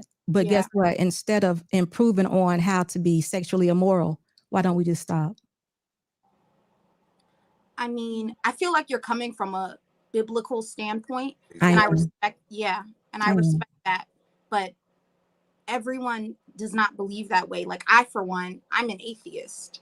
So I don't believe in the Bible. I don't live my life by the Bible. So I guess it just depends on what you believe in and how you choose to live your life. But I kind of wanted to speak to what you said about ED. Exactly. So yes, absolutely, a person can get ED later in life. But it's just like a person may lose a limb later in life. A person may go blind. Anything could happen. A person may get Alzheimer's and lose their faculties.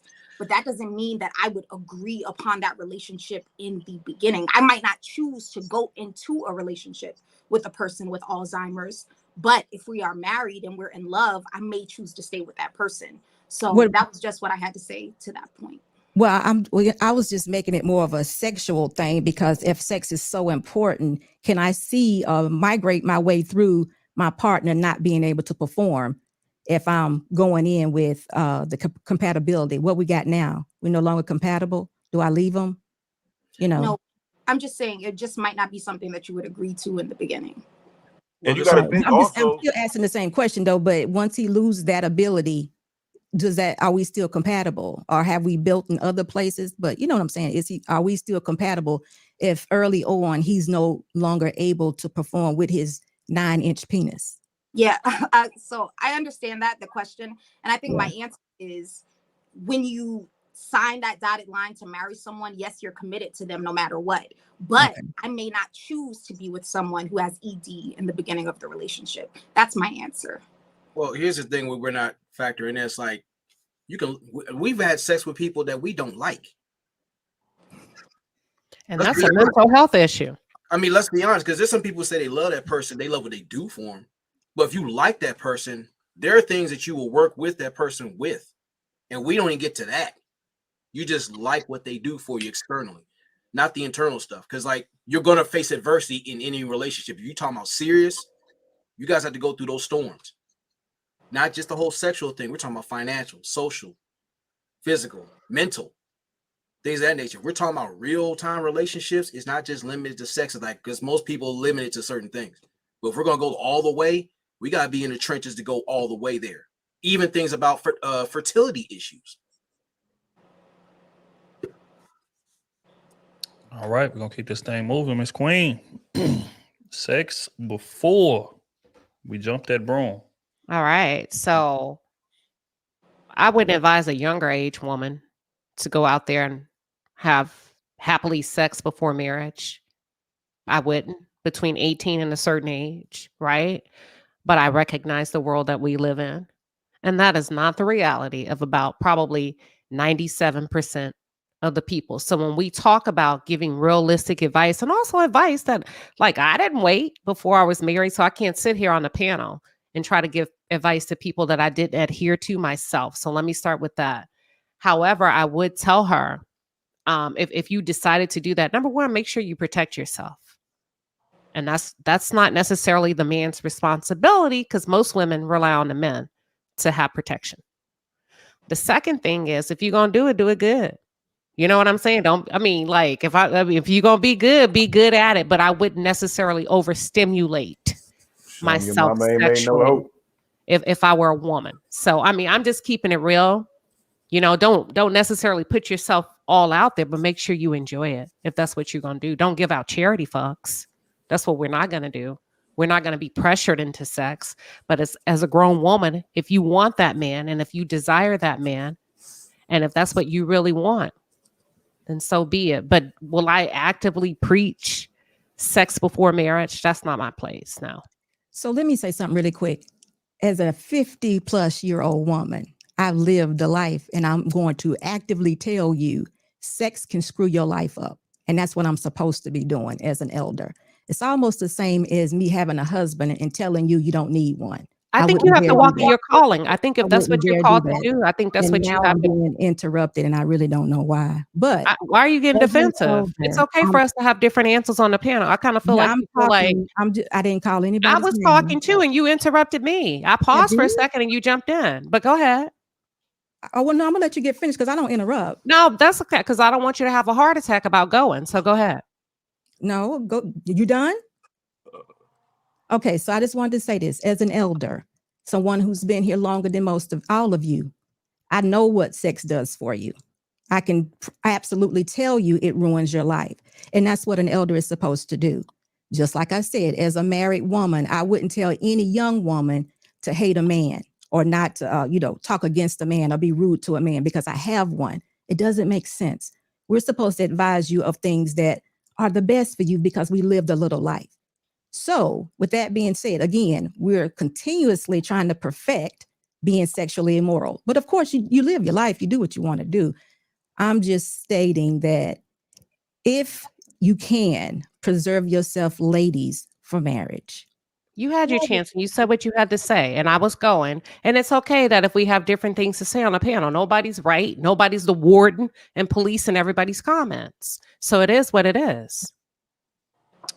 All right. Oh, sex before marriage, before you jump that broom, man. Would you advise it? I needs that.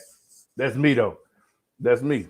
However, I do want to say because I do understand what SB is talking about to an extent. So my advice, which is similar to what I've said before on the podcast, was kind of limit those experiences if you can. Like, don't just be so out there because you do, whether people want to believe it or not, if you do it so much with so many different people, you get desensitized to it. And so by the time you come to your partner that you're trying to be with, it's like, you know what I'm saying? It's like if they not hanging from the ceiling, they're not doing something super spectacular, you're not really going to feel them compatibility-wise sexually. So I will say you should kind of limit your experience. If you do decide to indulge, of course, the perfect route would to be to withhold until marriage. But, being realistic in today, everybody's not doing that. So I would just say limit your partners if you can. See, you just opened the door for me to ask you a question. When you say limit, Yeah. do we want to give a ballpark number as to what the body count should what's the ideally good be number? I don't before you get into the know. marriage, man? If you just said you got to throw a ballpark number out It there. would depend on age. Let's say I'm 35. If I'm 35, I don't know. Safe. If we talking, I'm strictly talking about if I use the word limit. Give me 25. You 25 years old? 25 years old.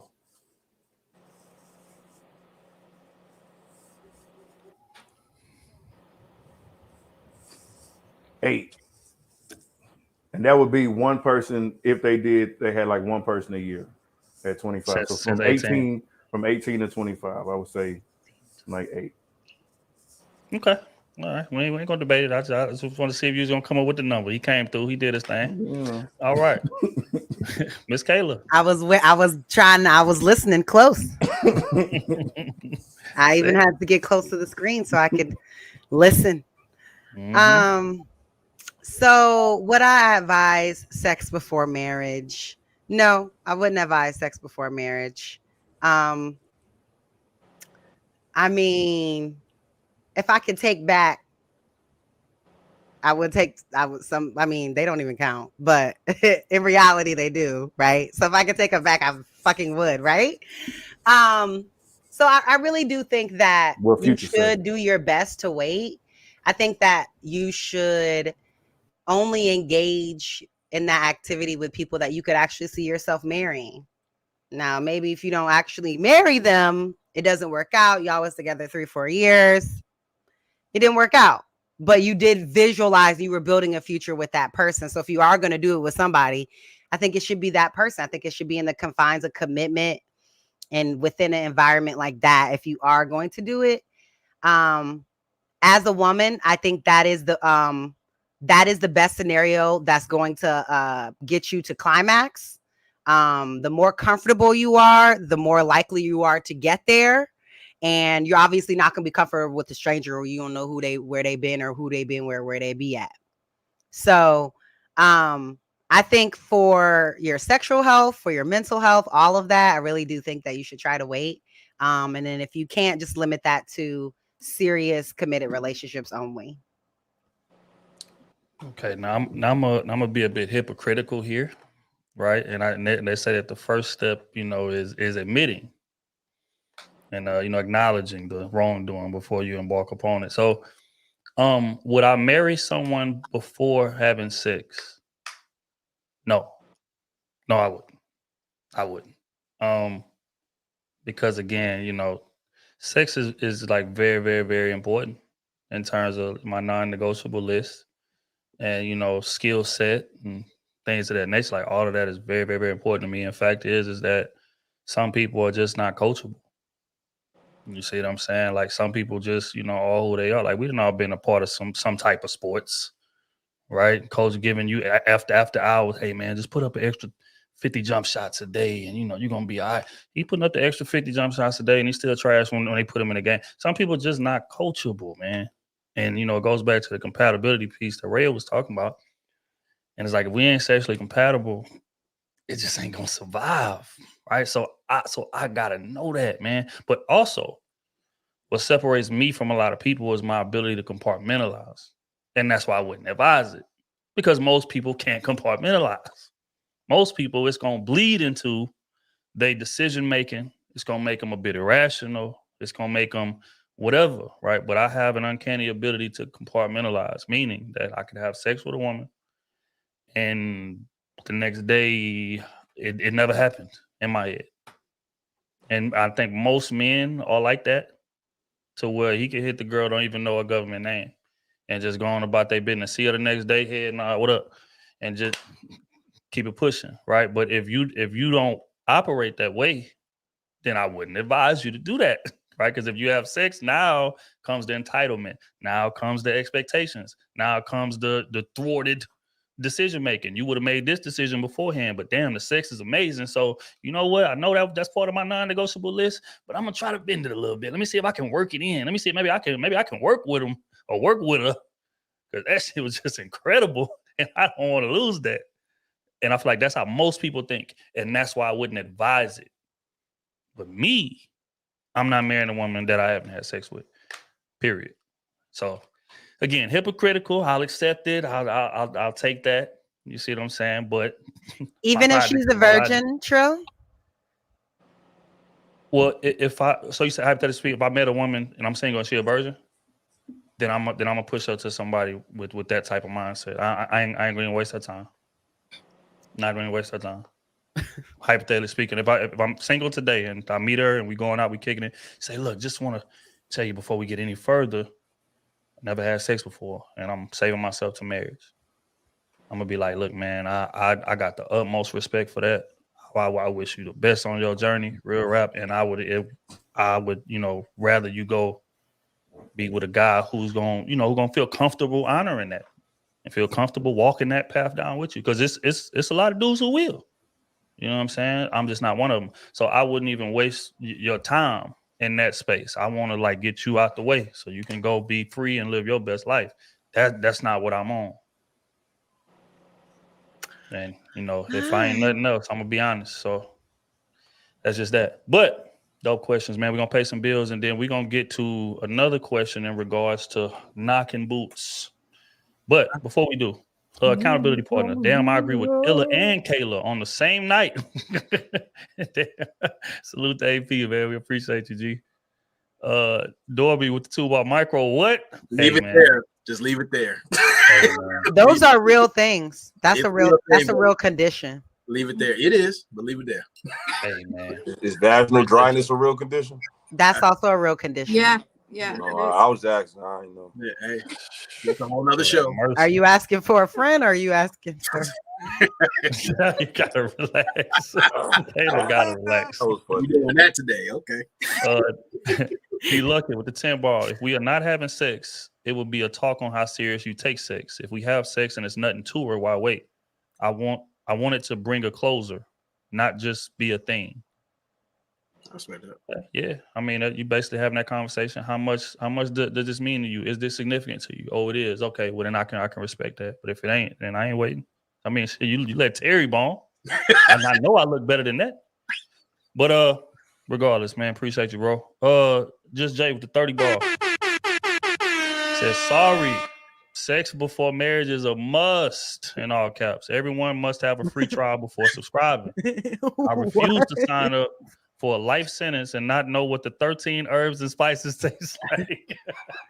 What? You gotta taste the chicken. Shout out to KFC, man. Shout out to the Colonel. Appreciate you, big dog. The AP is crazy as hell, dog. And when they don't like it, they leave. Wow. Hey, the AP SB, I got back stock on blue pills just in case. I'll chew them if I have to. Boys, Wow. he ain't putting up no bad performance. He can't go like that. Just Jay with the 10. Hot take. We are the only race that chooses mates on sexual gratification. This is why the outcome is so different from other people. Mm. I would agree. The message of 10 ball, sexual compatibility only comes into play if you aren't a virgin. Sex before marriage, sure. Most people out here doing it anyway. I agree with SB though. She's right. But people are doing it anyway. Yeah, SB is right. Yeah, for sure. That's facts. Priceless Faith Productions, the Fireball. Men can't connect emotionally because they've given themselves to so many women. Not enough hard convos to see if it's sustainable first before sex. It's a needed conversation. Can't even bond. Yeah. Yeah, man, that might be a topic. for Not later trying to on. bond. Not and never trying to bond. You have bonded with the block. It's crazy. OT coming in hot tonight. You gonna bond with these I like it. pillows. I like it. Sheldon with 2 ball. SB is completely right, but we don't like structure. That is a fact. We don't. You don't like don't like discipline. You don't like Discipline. discipline. Flesh runs your life. But them yams. When I get to the Wolby with the 5 ball. Array of my rubber popped. Damn. Great. Jason with the 20 ball. Queen Sheba with the quote of the night. If you're gonna do it good. That's a fact, man. I had a question That's for a fact. Cuba. So what percentage? We talking about 51% or 75%? What are we talking? Wait, what? Effort wise, should you show up with in terms of performance? As a If you had to girlfriend give or a letter grade. Yeah. Because and again, this is wise. Give a little context, right? midnight Because talk. there is a Okay. there is a rumor. There is a rumor, right? That's it. Wait, it is 12? Okay. Yes, well, After 12. All right. So again, there's a thing out here called BDR. yes. Mhm, I'm not sure if mhm. y'all familiar with what a Mhm. BDR is. I You see know a what that couple is, people Kate. confused, a couple Yeah. people looking up, scratching their head. what is That that? is a bad dick report, Yes, sir. Oh, right? And as a man, oh. you do not want to get a BDR, right? But there's a downside to that, right? Because you don't want to get the BDR, right? But if you come in there and give grade A strokes, then that could make her crazy. Yeah. And that could have her being a little irrational, a little delusional. She popping up at the job regardless of what the agreement was when we got into this. The agreement was, hey, we Right. just picking it. It's just sex only. No pressure. I ain't looking for a relationship either. I just want to. And then you give grade A strokes, and all of a sudden she popping up at your job. You Slacking understand me? tires, She putting sugar in your tank. sending going up to your apartment. flowers to your mom's crib, stuff like that. She ain't even met your mom. It's a bunch of things happen like that. So we run the risk, which is why he asked. So if he asking you what letter grade should you show up with, going by Queen Sheba's quote? You say, if you're going to do it good. How good is what he's How asking. good? That's what I want to know. Should women be walking at this time? Is this a good time to walk? You That's shouldn't a be part of walking sex. for nobody that's not your man. I don't know what. If y'all What's having wrong sex, with you you? barking. Kayla, don't walk into that conversation. Don't do it. You remember what happened last time? Oh, okay. Well, Don't do it. Don't do it. Guac 3000. But how good though? How good should you? How good of a performance should you put up? Isn't that part of performance? Can I ask a question though, real quick? Why everybody that's commenting is acting like people are just saying without sex I can't be with the person? That's not what's being said. It's just another aspect of compatibility. And when it comes to other cultures, they're not waiting to get to having sex before married. They're getting married earlier. I'll give you that. But they're not waiting either. You know what I'm saying? The reason why they having issues for a different set of reasons. They breaking up and divorcing too. You know what I'm saying? It's not about them waiting for sex is why they're such a successful race. They have economic advantages that supersede sexual compatibility. But why we got to be so extreme? It's like, you know, we talking to people that's in the public. Right. We can't come with our personal theology beliefs and try to paint that for a modern society in 2023. We got to speak from perspective that the average man and woman can connect and grow from. Everybody's not going to come. But why we can't? Hold on. I'm sorry. Everybody's not going to come. Everybody's not going to come from our personal belief experiences. Because if you take away, and I'm not trying to make this about you, SB, because we all represent a demographic of people. So it's a lot of people that feel how you feel. So you're speaking towards them, but that's not everybody. Just like it's people that I'm speaking towards. That's not everybody. So we got to talk the things that everybody that we relate to can connect with. Everybody's not going to connect with religion. To tell somebody that if you don't believe what I believe, you're going to go to a place of damnation or you're out of. That's an arrogant assumption to go to a person. Just like you can't expect somebody to give you sex. You can't expect somebody to believe what you believe, and you don't know nothing about their mentality. You don't know what they learned. You don't know what parameters of their mind that they extended past, whether it be past yours or limited to yours. So just say, hey, if you don't do what I'm doing, you're immoral. That's kind of judgmental. Now, if you want to give people advice just based on advice, cool. But to just say, oh, it's immoral based on a book that you believe, I don't think that's fair to just paint a broad brush to the whole people, to everybody, to feel like if they don't believe what you believe, that they doing something wrong. Like this 2023, it's a lot of different ways to look at life outside of just someone's faith. That's all I'm saying. Well, Illa, I know how you feel about them Black Christians. I heard you. But listen, I was raised in the church. No, I'm just saying I know how you feel about it. I heard you. Listen, so now you. No, go ahead. I just was saying that. Go ahead. I know how you feel about Black Christians, but the reality of it is, just because we've adapted or adopted something for our norm, everybody ain't got to do it. And a lot of people don't have the information, and you can choose to believe and do whatever you want to do. But it's not hard to see that sex is wrecking the lives of a lot of people. It really is. And we may call it decision making, but the decision is not good for them, especially women. It's wrecking them. It ain't hard to see that. So we can go ahead and tell them the norm is we in 2023 and this is what you should be doing because it makes us feel good and this is what I want as a man, but it's wrecking women's lives. So this is what I'm saying. Without it, forget what you believe. Just whatever. Just don't do it and just see what happens. I mean, I think the glorification of sex is ruining people. I don't think sex is ruining people. I think too much of anything will ruin you. Too much intake of the wrong food will ruin you. Too much the intake of drugs, alcohol, working too much. You can be too ambitious and drive yourself to a heart attack. So too much of anything can drive you crazy. But why when sex is mentioned, it's like, oh, it's a taboo thing. Sex is a part of life. You know but what I'm that's saying? what we're talking about. Huh? We're talking about sex, though. I mean, you're right about that, but we're talking about sex. I'm saying, but too much of anything could destroy you. And just because you require a good sexual compatibility don't mean that's all you want in a relationship. It's just an added aspect of what you want in a relationship. That's all I'm saying. We don't have to be so extreme with it. You can believe and do whatever you want, but women are we hear it all the time. It's trauma to date a man for 4 years, have sex with him, give your body to him totally, and he leaves after the 4 years. That is trauma for the woman, that if she preserved herself to that man, walked her down the aisle and got married to her, she wouldn't have to experience that because that's her husband, they're covered, and their union is blessed. And he can't leave her, and so a man can marry a woman and still not leave her? Yeah, he can't. That's still trauma. That's what I'm saying. But it's still inevitable. trauma. It's It's- not something that's just attacked to her. If people are going to leave each other eventually, sometimes, hopefully we stay together. But whether they die or whether they get sick, we all destined to separate, whether it be a natural cause, whether it be from a divorce, whether it be from we leaving this planet. So we're gonna be separate some way sooner or later. Just because a woman gets divorced doesn't mean she's a victim because of that. They could get divorced for just because of irreconcilable differences. It don't have to be because she's been attacked or something. Just because a man separates from a woman doesn't mean she's stuck in a trauma. No, I didn't say that. I didn't say that either. But when you divorce somebody, it's like a death. But I do know in marriage, having sex that's what it was for. Now, this is my belief. Again, you can believe whatever you want, but don't make it a no. I don't have to accept what you have accepted as your norm, my norm. So guess what? Just like most of you all, and I'm just saying because you use that example, we in 2023 most. Just because you all are agreeing and accepting it as your norm, I am too, speaking about my norm and what I've learned over the years that could preserve your life and you come out with value and be more as a virtuous woman if you did this. You know, again, though, you're going to do what you want to do, but I do want to tell people about it, just like you want to tell people about the norm. I agree. You should be but you asked the question, though. But you asked the question. Good mates. Why? Huh? I'm saying you should pick good mates.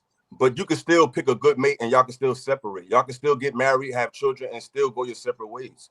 You know what I mean? It still can happen whether you're married or not. You still can be separate from the person.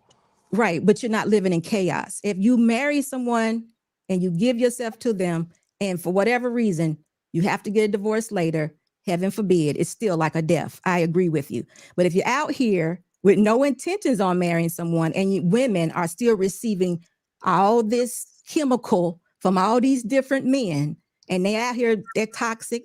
One moment they're loving you, the next minute they're trying to run you over with the van and you don't know why. They're having all these nervous breakdowns. They're living in trauma. They're totally in survival mode. They want to kill you half of the time, delete you, because that's what's going on. And then we act like we don't know what's going on because nobody's saying, why don't you stop having sex and get your head straight? Let God deal with your own. No, let me do one better. Let your creator deal with you. And then you may be able to recover for some of this. But you got to have a different mindset. You can't keep living this way. It's doing a woman no good. Now, men do what they do, but it's still sexually immoral for them too. You ain't got to believe it, but it is. It's a sin against yourself, your own body. You're hurting yourself when you do it. But this is just my norm. So I'm not accepting your norm for me. I'm just living my own reality. That's all. I'm just choosing to do so. I agree with living right, but that's in the eye of the beholder. You know what I'm saying? That's just based on a book that somebody read. That doesn't mean that's the truth. That's your truth based on when you was born and based on what they gave y'all as the rules. A lot of people that's having sex now is because they come from eras based on back in the day that was so restrictive to not just sex. We could take sex out of it. They restricted people, period, back then. They was restricting their thinking. So everything is just so reserved and so scared. Because I remember my grandmother back in their day, when they asked questions about anything, they was told, don't ask that question. So you raised in an era where nothing can be answered. Everything just had to be based on belief and do what you're told. But as time goes on, people going to question things and people are going to expand. I'm not saying you to go against nature, but going against nature and going against religion is two different things. Look, this is the last thing I'm going to say. Are you absolutely telling me that the Bible does not confirm itself each and every day? Do you not know that it does? Some ways. Even though it was expired millions of years ago, to this day, it's confirming itself every single day. Now, in some ways, all books confirm truths. All books of all ancient. You could pull truth from the Quran. You could pull truth from the Bhagavad Gita. You could pull truth from the Torah. You could pull truth from astrology. You could pull truth from even a liar. You can pull whatever you want from whatever you want, but to say it's just that book, I think that's ignorant. All right. Got that back and forth out of the way. Now we can get to finish paying these bills, man. And then we can get to the next question. First and foremost, D-Lucky with the fireball. We need elders like you, Miss YT. I have a daughter, and what you're saying is needed and rare. This modern teaching is attacking our children. Oh, you talking about SB? Yeah, SB. Yeah. Appreciate you, bro. I was like, who the hell? The message, the fireball, 15 bodies, but I gotta wait. Psych. It's a new age. I agree with SB, but Sheba is right. We got to deal with what's actually going on in society. Appreciate you, bro. Kaz with the 20 bars. Says we don't have to believe the Bible to see our sexually immoral behaviors having a negative effect on the Black community. Single moms, STDs, abortions, etc. We're the most sexually immoral in the country, statistically. Appreciate you, bro. Matthew with the 10 bar. I was on a no sex before marriage until I got out here and realized no woman wants a guy who isn't experienced. Unfortunately, men have to run through women in order for the woman he likes to like him. That's a fact. That and I've said that a million and one times, but appreciate you, bro. Big and 20 bar. Get married before sex? Hell no. I need to know if you're a woman from birth. I don't want one of those. Hey. Next question. Next question. Appreciate you. Appreciate you. We will not. Y'all not about to get me canceled. Pure consciousness, 20 bar. Sex is for creating life, passing DNA, genes, and spiritual resources. That's it. Marriage is a commitment to the opposite sex to love them unconditionally and unapologetically. It's a fact. Appreciate you. Dorby with the 5 bar. Kayla, you ain't gonna do me like that. Appreciate you, bro. The message, the 10 bar. The mindset we have when it comes to sexual compatibility is due to our experiences. Way back in the day when things were super traditional, sexual compatibility was not a thing. It's a new age. Appreciate it. We gotta have them uncomfortable conversations. DB with the 5 bar. SB, we appreciate you. It has been extremely difficult finding elders who are preaching biblical day-to-day living. You are refreshing. Appreciate you. Matthew with the 5 bar. We always say we want advice from our elders, but when someone like SB gives it, if we don't agree with it, it's judgmental. Appreciate it, bro. Matthew, again, y'all get these likes up. This episode is fire. That's a fact, man. Stop what y'all doing. If y'all ain't liked the video yet, man, we appreciate everybody for pulling up. Crusader Nation in the building, deep as hell. Damn near 1,000 people in here. We appreciate y'all. Make sure that y'all tapping that like button and things of that nature, man. Conversation about to pick up even more. Thank y'all. Think about another one. Yeah, Rojo. Damn. Says shout out to SB, constantly with the good advice for the ladies. It's facts, man. Appreciate you. All right. This right here is just a real quick question before we move on to because we were speaking about sex. So I want to know. We briefed it. Is bad sex a deal breaker? Because fact is, speaking from a male perspective, sex is extremely important. Extremely, extremely important to us. You know what I'm saying? So I'm gonna pose the question, and this ain't even on the docket. It's gonna be all freestyle. I'm gonna pose the question as you run into somebody, and let's say you got 5 non-negotiables. They meet 4 of them, but the sex is horrible. Is that enough to keep you from marrying them? And we're gonna start with Ms. Rhea.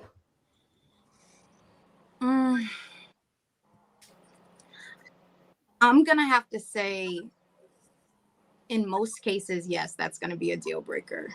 But for me, it's a little bit different because I'm polyamorous.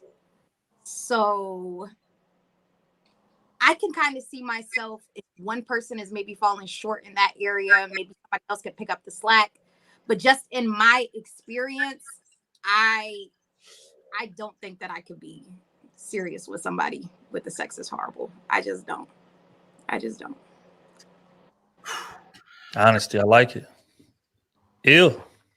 You run into a chick. She meet 4 of your 5 non-negotiables, but the sex is horrible. Is that enough to keep you from marrying her? You said the word horrible, so I guess if it's horrible, yeah. Horrible. You know what I'm saying? If it's horrible, yeah. I don't want nothing horrible. But if it's not up to what I'm used to, no, it's not a deal breaker. You know what I mean? Because I feel like I said on the previous episode, I really feel like the sex is really based on what the man is doing. Like, I don't think you got some women who just very sexual, so they want to add a lot of special effects and all this extra stuff. But for the most part, I think all of the work is put on the man. So I feel like if she loved me and she's a willing participant, I think we can get there. But if it's horrible, no. But if she's just not as sexual, she may be a little timid, I could work with that. Nah, I don't think it's a deal breaker unless it's horrible. If it's just not all that, nah, it's not a deal breaker. All right, Miss Kayla. Run into a guy. This guy meets most of what it is that I want in a man. Solid guy. About me, wholesome, considerate, all these things, good money, decent lifestyle. But the sex just ain't sexy. Is that enough to keep you from marrying him? This is a tough one. Again, I don't think we should use like horrible, but like it's not great. It's not great. He didn't know. He didn't use that when he set it up for me. Thank you. Pardon me. Horrible. So no. Horrible. Thank you. Pardon me. I'm forgetful sometimes. I'm getting old. Horrible sex. Sustained. As long as he's willing and he doesn't have a condition, and he meets all the other things that I really want in a husband, yeah. No, I mean, no, it ain't no deal breaker. We get married. We get married because I'm like smart, not dumb. I mean, as a woman, it's different to me. So okay. Oh. She check off 4 to 5 boxes, bro. Solid woman, wholesome, go to church, everything. Like she ain't in the streets, none of that. Compatible, considerate. But like sex is horrible. It's just horrible. Would that keep you from marrying her? Define sex. Really, OT? Seriously? But you know what? Actually, can you define it? Because if only one part of the sex, right. Like is the oral sex horrible, but then the other one's good, or this one's good, but the oral sex is this one's horrible, but the oral sex is good? I'm not about to let y'all itemize what I'm asking. It's itemized though. These are say that the sexual experience as a whole, the overall grade is horrible. Overall experience horrible. Okay. But she's a good woman in every other category. Would you marry her? When my boy Randy from American Idol say, it's a no for me, dog. Lady in the street, but a freak in the sheets. I needs that. Because I know what I'm bringing. So we gotta match. We gotta be somewhere on the same level. If you not, I'm sorry. It's just not gonna work. It's not you, it's me. It's one of those situations. So I'm gonna let you politely go on your way, and we good. No hard feelings. It's okay. It's just, it just didn't work. It's okay. Things happen. So we're not even gonna create any context for the amount of time that you've been working on it or anything. Because I mean, the first 2 times it was horrible. You telling me you're not even gonna try to work on it? She got red-shirted. That is not true. For most women, I know that's not true. You get 2 times. What? First time you can have an off night. Understood. Second time, nerves. I'm sorry. So this person has everything that you want, and you're not even gonna give it a few months to try to get it together. So their coochie broken. Because a woman's sex can be based on her comfort. Kitty ain't shit. But I'm saying, still, it could be 3 months. If it's still horrible, what I'm gonna do about that? He says broken. Well, you tried. At least you put the work in to see if you can fix it. Oh man. I don't know. He said she's perfect in every other way, and you telling me you're not even gonna give it a few months to try to get it together. Mm-hmm. See, I got a good. I feel like I have a good hold on what's going on, and so based on my experience, I think I can kind of, it's one of those things. Sometimes people don't have potential. They don't. They just don't. So wow. Okay. Oh man. All right. My man said, I'm sorry. Queen. I'm sorry. I'm sorry. It's crazy. OT is on one tonight. Like, I want what you're drinking. Whatever you're sipping on, ship me a bottle of that because you are on one. So if the goal is to be married, or is the goal to have good sex, right? That's the first thing I'm asking myself. If the goal is to be married and this is my husband and he checks off 4 of the 5, I'm gonna roll with my husband, right? Because I can work with him in the bedroom. I can, because you can start off with somebody with good sex and it turns into lazy sex later on down the road, boring sex, inconsistent sex to the point that it makes you feel horrible.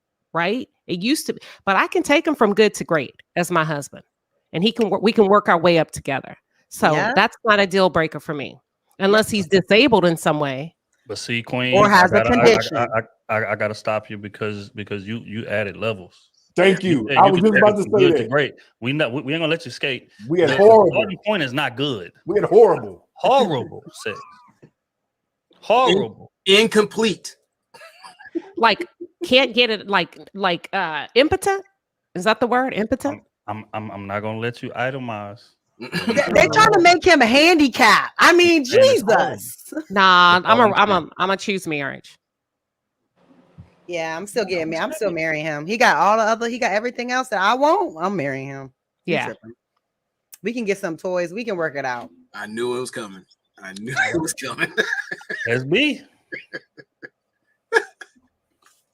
Go Hold ahead. on. I'm with them on that. I am marrying him because you definitely can work it out. I can't even see the problem with the woman because I mean, what can she be getting so wrong? So I don't know these issues. Just tell her to follow your lead, man. I'll talk about Do that. what I do. It's a You may not be difference in- flexible enough, SB. She might be You feel me? stiff Oh, in the joints. you know But what I'm saying? flexibility don't come overnight. You have to stretch. You have to build I said that. it's It not a takes deal time. breaker. But Yeah. but she said, what could she possibly do wrong? I'm saying she could just be not as receptive. I think when We it comes to cannot- sex with women, they got to be receptive. They not receptive. It kind of throw it all off. You got to be like, take me, I'm here. Like you can't be fighting back. You gotta let me do me. But she the girl with the no bodies that you wanted. She not there. She not doing that. Who said? Yo, first of all, I was making a point. I know there ain't no virgins out here, but for the sake of argument, I was playing devil's advocate. But I'm saying if Okay. I'm dealing with a woman, she just got to be receptive. That's really the main skill for me sexually is her receptivity. You know what I'm saying? So in response to what SB said, I think that's what she can do wrong. Because I agree with SB. Like, how can you mess it up? I don't even see how men can mess it up. I feel like it's something that's so easily to be done. Oh, I know it can happen. I believe it's happening. I don't see how. Another show. I just don't see it. I'm like, there's plenty of ways believe- men I can mess believe- it up. I heard many stories and I believe they true. It just something that puzzles me. It's like it's not that hard. But going back to what you men are saying, I think Trill said they may not be teachable. That could lend to not being cooperating. Yeah. Uncooperative woman. So that may be something you do need to walk away from. Some people are just And Illa, not just like what good you at just that said, skill. you said she may not have the Receptivity. yeah, may not be. That could You know be what I that mean? she's not cooperative. That could. Because I don't know about- real talk, SB, this not to push back, but some sex, it seems like it's about sex, but sex is really a language that's talking about other stuff too. It's like how we deal with each other sexually kind of play off of how we deal with each other in life, period, a lot of times. You know what I'm saying? It's almost like another language. You know what I mean? Your receptivity to me, not in all cases. Some people just freaks, and then outside of the bed, they ain't shit. But I'm talking about you got a real bond with somebody. Sometimes how much she into you sexually is a reflection of how much she's into you outside the bedroom too. But guess what? If she's too freaky, then you really got your head spinning because you're wondering where she learned all this. But yeah, Let you know me you deal with a finish. pro. That's different. Let me He's keep not thinking spinning. about that. He's not How you know caring. what I'm thinking about? He's not caring about that. How you know what I'm thinking about? Yeah, man. When you don't know what run I'm into thinking one of those, man, you just thankful. You ain't even worried about Right. the background. They don't care. You just thankful, man, that God blessed you with somebody with a skill set that's just versatile. They can just, What you know did what I'm I saying? do That to type of thing. deserve Right? 'Cause this? everybody ain't got that. They don't, man. It's some, my boy Smooth say all the time. It's a lot of starfishes out here. And if y'all don't know what a starfish is, Google it. But what I'm saying is this. Tragic. It's a lot of those out here. You see what I'm saying? And this, but every now and again you run into that one or that two that's just like, oh, this, like she takes her craft very seriously, Right. and you gotta appreciate it. That's all I'm saying. So when But- you say An starfish, active- you an mean active people. participant. A pillow princess. So about the active participant thing, of the starfish thing, is that not okay sometimes? It's terrible. I'm cool with it as long as you bend the booty. Let's have fun. Exactly, because this whole I think a lot more women need to do that because No, I feel like sometimes no. you really not in the mood or you really don't really, And a lot of just- stuff, y'all just women be be on the doing that bottom be and just really let him about do, just lay there and let him do what he gonna do. No. And then it's better than denying him. Hell no. I feel what I'm you're with it. saying. I know. Listen, I'm just do your thing. I I'm feel not, what you're saying, I'm really but not in the mood. You do what you do. It's different. It's Boo. different. I might as well be messing Get with what a you mannequin. need so we can Might go as to well be sleep. with a mannequin. Now you gotta be into it as far Right. as That's what emotionally. we You saying. can't just Yeah. be dead. You gotta give me your No, body. she But you gotta said be here. into it too, though. You No, gotta, I'm not you gotta saying I'm want to do it. asleep. I'm not Yeah. saying she's That's how gonna you be sound. You asleep. said, let's just get But I'm over it and saying go to she's bed. not That sounded she's like, not nah. involved. Like she's just there to give you what you want because you don't I'm want to cool with deny that, 'cause her. sometimes y'all be doing too much. Like when I don't want to get all graphic, but sometimes all that on top of riding shit, that shit don't be doing They want nothing. to come way. They want to come All way. that up to it. wild shit, that shit hurt. Whoa! Don't be doing nothing. You gotta come. Hold on. Stay That right shit don't be here. about nothing. All that shit y'all seen in the movies. Wait, what? Yup, that shit Sometimes- hurt. And that little Okay. fast grinding shit real Yeah, quick. just bending your shit. Just bending your shit. Yeah. Just bending the shit. Hey, stop do that. it. But sometimes All the the women woman listen, has to stop do that. it. Don't do That that. shit no don't be more. about nothing. That don't feel good. boy. What did That you shit say, don't be Rhea? about nothing. I said sometimes the woman has to do what feels good for her. She has to get off too, right? I But feel that, everything we do sometimes be it's a for little y'all. too That rough. should just be for y'all. Sometimes You it's don't not feel none of gonna happen. So sometimes even in the beginning, I know this is not gonna happen. Now So that's a just skill. get Riding what is you a need to skill. get so we can go do something like Yeah. Get in the gym. All right, man. it's we not ain't- we it's don't not get- gonna happen every time. We'll be here all day, you know. So let's just do what you need to do. That don't All sound right, fun. man. Let me. How does that not sound let me fun? reel That don't this in a sound. little That bit. sound like I gotta go to work. Hurry up. Hey,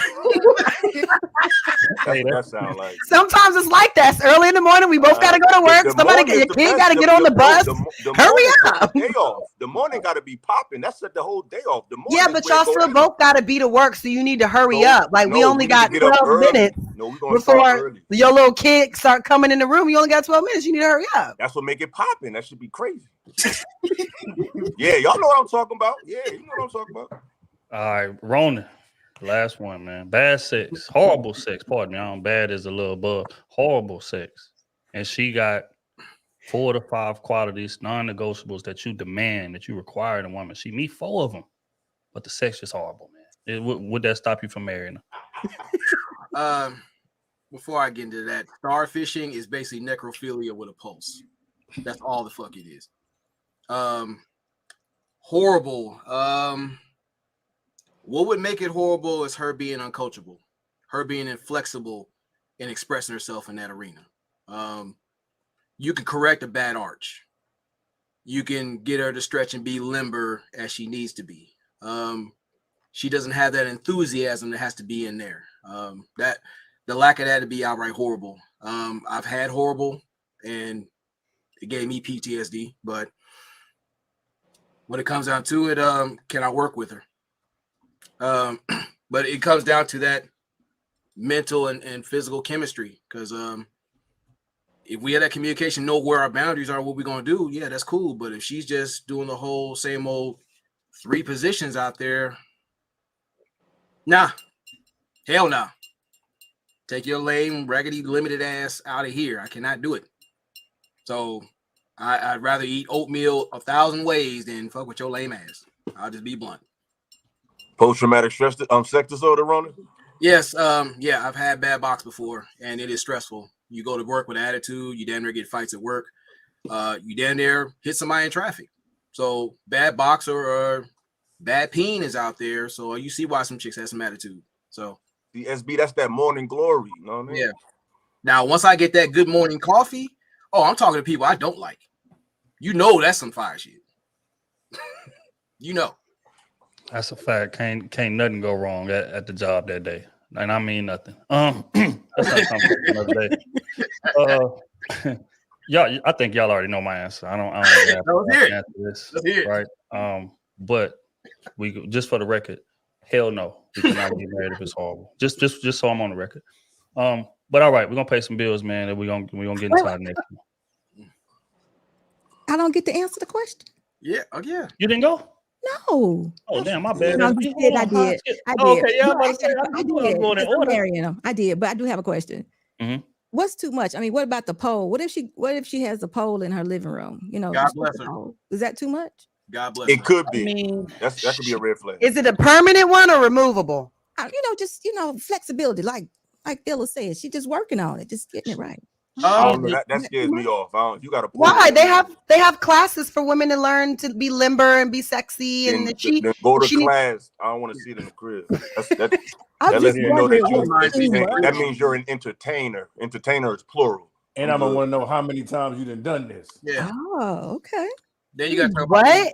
I am your entertainment. If I'm your woman, I'm your wife. If you got a pole when I meet you, that means you're an entertainer. Oh, okay. Wait, hold on. Yeah. Now, if you buy one for me, that's different. But if it's when I meet you, you're an entertainer. Okay. Yeah, that's what I said. That's why I asked, is it permanent or removed? If it's like permanent in her apartment when you meet her, that's different than her buying a removable one after she get with you, and then y'all, you know. Yeah, she could buy a removable one before I meet her. I still don't want to deal with that. And then you think about it too. Her oral presentation might be trash if she's not having the initiative to really speak freely as she needs to. But sometimes. Oh, you threw me off at first. Wait, what? I thought you were about to go somewhere else. I'm talking about she gives a horrible throat. Like that's the real deal breaker. And that's where the skills come in. Thank you, the talent. I'm with you, Illa.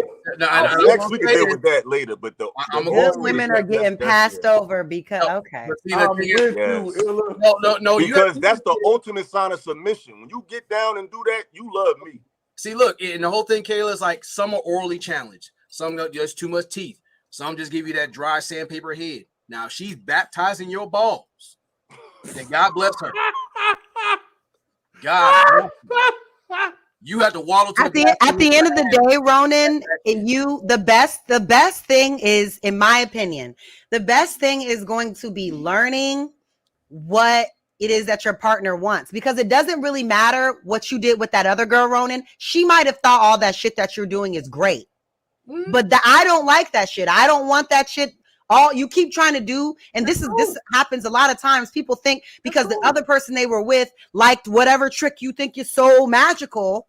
And then with this other person, it's not. And instead of saying, let's get together and let's learn each other's body. Let me actually learn what she wants. Let me actually even just fucking ask her.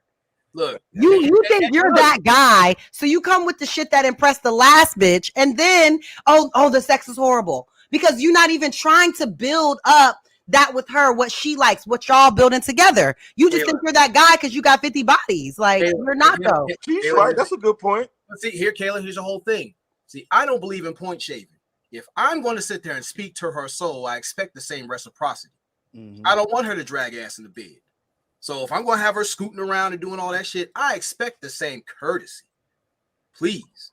But not only that, if you not my woman, I'm not going all out like that. Yeah. My woman, yes, I'm gonna learn you. I'm gonna take my time. I'm gonna, what turns you on, what doesn't turn you on, what you don't like, what you do like, what you want to bring in the bedroom, what you don't want to bring in the bedroom. But if you just some late night hype or something I just do when I'm bored, I'm not learning nothing. You're gonna get these back shots and we're gonna be on our way. You're just cardio. Nah, y'all insane up here tonight. Jesus Christ. All right, man. Let's get to these bills, please. Insane. First and foremost, man, the AP. It's official. I need a side chick atheist. Jesus Christ. Appreciate you, fam. Rojo, the fireball, triad with Raya sounds. Wow. Interesting. All right. D Luckett, the fireball. Sex is only bad if the hygiene isn't right. Everything else is up to me. I got stories. We can always make things better with sex. Learn the body of your partner. I agree with that. Some of y'all how much better is a different conversation. Daryl, the two ball. Influence of the whopping gawk is undefeated. Facts. Civilizations are falling. Matters. Civilizations are falling, man. Matthew with the fireball. Do y'all believe the best sex hits ASAP or is it a process? Many people leaving off the rip. I think there's so much caught up on swag and energy. Process. It's a process. I think if it's hitting, it's gonna hit ASAP. I mean, some people are some people are just drag bust. Just a bit. Y'all ain't never had no crazy. I think it's a process, especially like the more emotionally invested you become in them, the more serious the relationship comes, the more milestones you guys pass with each other. It's going to progressively get better. At least it should. But you never had a situation where it was pretty good the first time?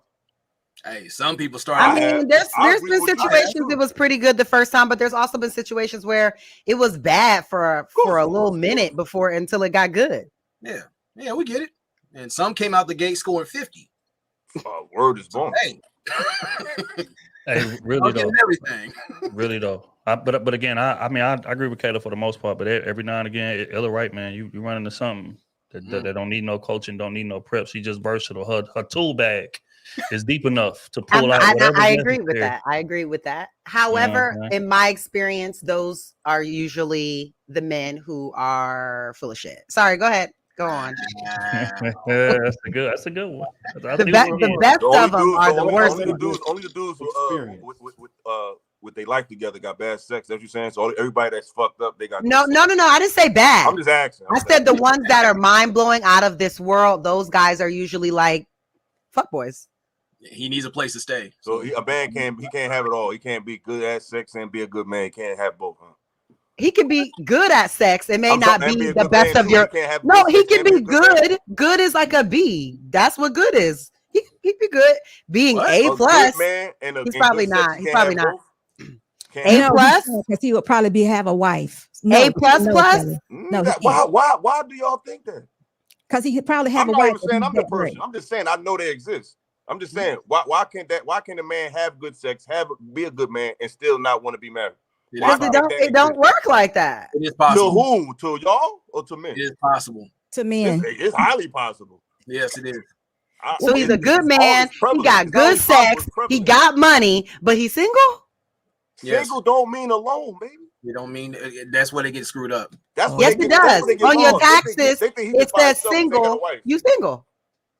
That don't mean you by yourself. That don't mean you don't have women who could give you relations, conversation, all that. You don't have to get married to have that. And women have the same luxury. I'm not saying it's just a man thing. You don't have to have a husband or wife to have compatibility in a that's true, but it's never going to be on the level that it could be in a solid committed situation. The conversation will never be that great. The sex will never be consistently great. It won't. Again, we're not talking to each other to see what's going on. We assume, but we don't know where that person's going. Sometimes they need to preserve themselves. They got all that going on. They just had to get themselves right to get in that situation, man and woman. All right, that's a great transition point to get back to business. Vaughn Jackson, 2-ball. What's broken can be fixed. Stop playing, man. Appreciate you, bro. AP, 10-ball. All jokes aside, stop watching porn and increasing your body count. Just doing these things will make sex more pleasurable. When you build a relationship, you will find enjoyment in their company. That's facts. Big facts. But all those things contribute to you being desensitized. That's facts. Saira, salute to Saira's family right there with the 5-ball. Teach him, work it out, and marry. Tantra can fix things. Practice makes you a master. Bedroom boot camp. You got deep. Facts. Appreciate that Tantra though. Yeah. I'm here. Kama Sutra, all that. Did y'all see Sarah's engagement? Yes. Yeah, man. Congratulations. Congratulations. And she cried. We out here shining. She lied to me though. She said she wasn't gonna cry. She cried. She lied to me though. So we're gonna have that conversation real soon about that. Rojo, sometimes that starfish is necessary. Sit still and get this work. Facts. Wow. Yep. If you marry, you can't deny your man. You don't want him going nowhere else. You better just go and lay there. Do what you need to do. But that sounds like Color Purple. No, that's not what we're saying. It's not that. It's just like sometimes, like in the morning, you just go over on your side and you just let him do his thing. Okay, but are you throwing it back or you just laying there? In and out, depending on my energy level. Nah, man, you giving half-ass effort. We can't have that. So if a woman says she's not in the mood, would you prefer her to just starfish it or bend over so you can get yours, or her to say no and you not to get it? You should always be in the mood with your husband. Yeah, but you're not. You're not. That's not how life works. People with kids, jobs, families, they're not in the. Don't get married. I'd rather wait. Y'all sound crazy as hell. Y'all need therapy for real. No, y'all really don't get married. I don't want to. No, being married doesn't mean your partner's going to be in the mood for you every single time you're in the mood for them. What are you talking about? And that's cool. What? I don't want it. I'm good right now. Let's wait till you're in the mood. Wait 'Cause till then you it's in gonna the be mood. I'm enjoyable for good. me. But if I know that you ain't in it, then I can't focus the way I need to. You see what I'm saying? I So agree with that, I'll too. pass Used on to that. be in it. It's just real. But real quick, How do you know it's dark? making love like a sack of potatoes. Not in the Talking about morning. Hell Nah, no. first of all, no. Mm-mm. We ain't doing that in the morning, man. We need effort. Dolby with the 20 ball. So y'all got I me don't dying think- on here tonight. Shout out to XB. Keep up the good word on these platforms, please. We need prayer. It's a fact. We do need prayer, man. I ain't gonna lie to you. Price is faithful. 10 ball. Sex be some folks' only asset. Yep. Outwitting the devil in Proverbs, talking about trifling women. The Bible is valid, boo. And if y'all can't grow in pleasure together, what's the point? Outwitting the Devil did not say that. I read that book by Napoleon Hill. It did not say trifling Get women. him. Get It him. talked about trifling men. Get Hold him. on. They don't be reading these We gonna have books, to man. They confirm read the it. cover. See, this right here is why we gotta hire us a fact checker, man. Sexpectations bad. Appreciate you, prices. Yeah. Tech, the 5-ball horrible is okay if we can arrange the poly or an occasional side chick or a hall pass. You gotta They be a ain't side ready for wife. that conversation. Side wife. And they ain't about to do that. Whole They too different selfish. conversation right there. Next. Mike Dub, family, 20 ball. Shout out to the crew. What up, bro? What you on? Appreciate it. That's good, bro. Red pill crip. Oh my God. 20 ball. Can we join the conversation? Not tonight, man. We might try to bring y'all up next week, but you know what I'm saying? We got closed panel tonight. I appreciate you, big dog. Big Bama with the 5-ball. Fellas, make sure you have that 2-season nut rag. Shout out to Logic. Nigga, Logic is crazy. Shout out to my dog, man. Appreciate you, bro. All right, man. Last question of the night. Oh shit. Now we done laid some foundation in terms of, you know, the importance of sex. We done laid some foundation as to husband duties, wife duties, things of this nature. So for people navigating, right, there has to be a balance in terms of what I'm showcasing or what I'm advertising to even get the man or the woman to want to marry you to begin with. So where's that balance between you doing some advertising and you giving them too many benefits without them buying the cow per se? How do you find that balance? How do you ration out? Shout out to Ronan. Ration out the benefits to throw that net out there and reel them in for the marriage. Because I mean, to be honest, if you ain't giving them no benefits at all, no flashing, no advertising at all, marriage probably ain't gonna happen. So where do you find that balance is what I want to ask y'all. And we're gonna start with Queen. Say the last part one more time. I'm following you. I just want to make sure I'm tracking correctly. Yep. So basically, it's like I said, you know, like when you meet somebody, you know, there's certain things that you want to showcase. As far as, you know, it may be your cooking skills, cleaning skills, maybe sexual skills, just showing that, you know, things that a wife does. Or if you a man, you know what I'm saying, you paying for that first date. You know, you may get a hair done or something, some nails done, whatever. But I'm just flashing that, hey, I can take care of things, or I can be a husband, or whatever the case may be. So I'm asking, where's the line? Because some people go a bit too far in that. Hold on, somebody phone me? But yeah, some people go a bit too far in terms of giving out benefits, things of that nature. So I'm asking, where's that line? How do you balance that between advertising what you about to sign up for if you marry me, and giving somebody too many benefits without the ring? Gotcha. So that's a loaded question. First of all, the first step is to put yourself strategically in his line of sight. That's the first step, because that is the bait to see if he even zooms in on you, right? And if not, he's not checking for you. But let's just say all of that works. A woman really doesn't have to do a lot, and I think that's the mistake most women make. They don't understand the essence, the true essence of a woman, because a man can get sex anywhere. A man don't marry you for sex. If men can get sex anywhere, anytime, free or paid for, he's not marrying you for your sex because he's had sex probably before you. He's marrying you because of who you are in your essence. So if I were to really answer that question, I would say do enough, but not too much. So what does that mean? Do what feels right with that man, but blow his fucking mind. You can blow his mind without ever laying in bed with him, and blow his mind over and over and over again. Over and over again. An example I'll give you, because I like to give real life examples, right? Other than just throwing things out there. When I was dating my husband, one thing I did is after we had a couple of dates at the restaurant, had a couple of dates at my place, his place, one day he was going to come over and I said, hey, don't come upstairs. I'm going to come downstairs.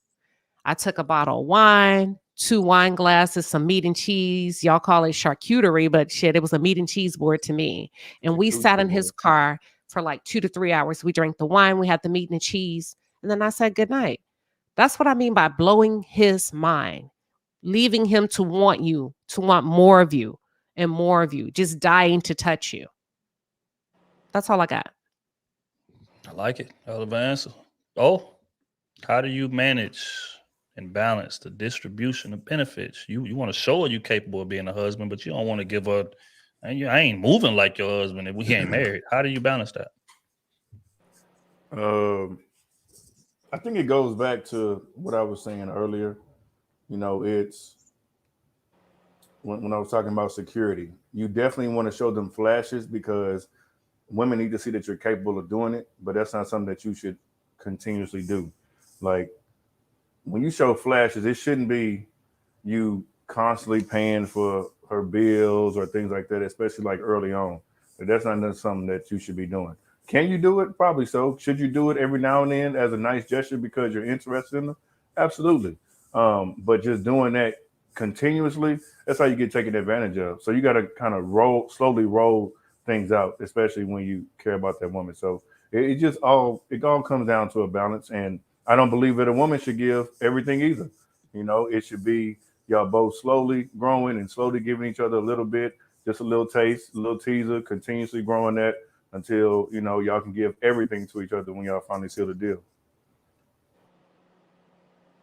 All right, Miss Kayla, how do you balance that distribution of benefits, man? I'm gonna give you a little bit. I'm gonna give you too much. I'm gonna give you a little bit. How do you go about balancing that?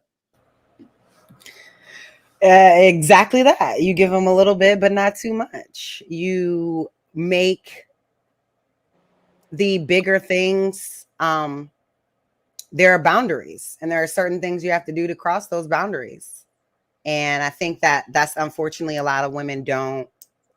A lot of women don't do that. I think the number one thing being in moving in with him, even if you are having sex with him, providing in-house pussy without a ring, you are that for years and think you're still going to get one anytime soon.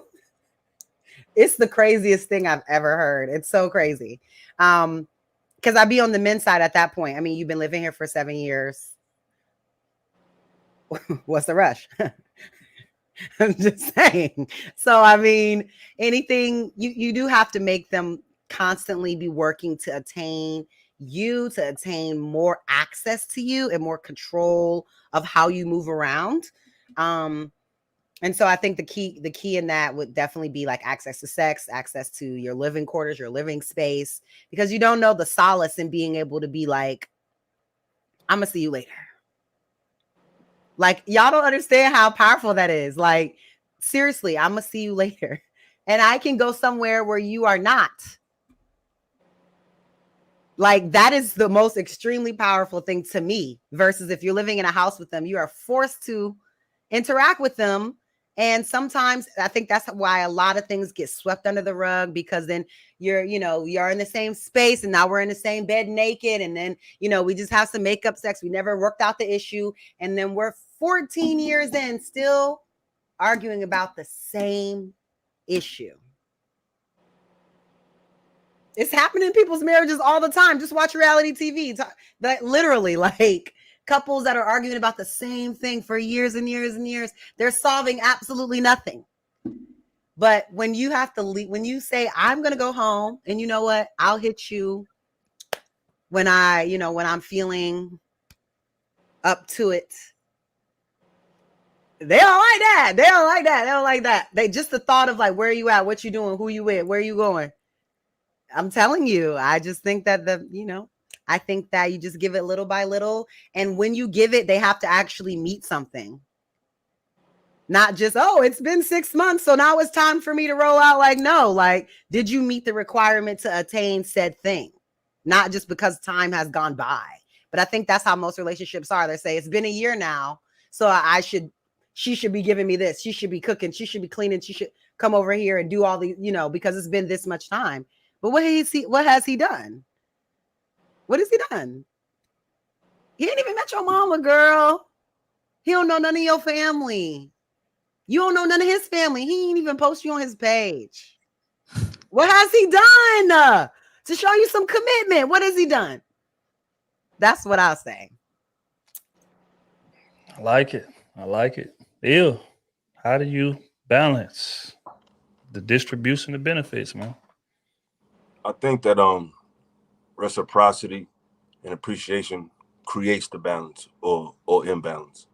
Once you see that what you're doing is being received and being appreciated and it's given back, I think that act creates the balance or shows where you're out of balance. So I think it's just a matter of just showing appreciation. If I make a gesture, I shouldn't have to ask you to make one. You know what I'm saying? If I done took you out on 4 dates, you should want to take me out on at least 1 date. You know what I'm saying? If you come over my house, you see I work a lot, you should just do something that, like an act of service, not break your back or nothing like that, but just show that you appreciate me. I mean, I think the more we show appreciation for each other, it just creates the balance on its own in a natural, organic way, not literally taking out a notepad and say, okay, you do this and do that. Just show appreciation.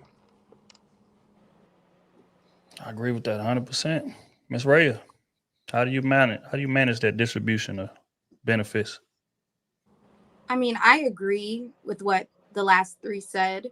I think it should be a gradual give and take. Like, you give a little, okay, now you get a little, now you give a little, now you get a little, until you get to that point when you're walking down the aisle. Now, when it comes to who should be showing that first sign of interest or who should give first, I think that should definitely be the man. I think that's the man's realm. But I think from that point on, it should be like a give and take between the two parties. And that's the way that I feel about it. It's fair. I like that. Rona, how do you manage that distribution of benefits as a man when you're trying to get this woman's attention? You're trying to court her. Where do you draw the line? Wait, this is a bit too much. I'm doing a bit too much for you. Hold on.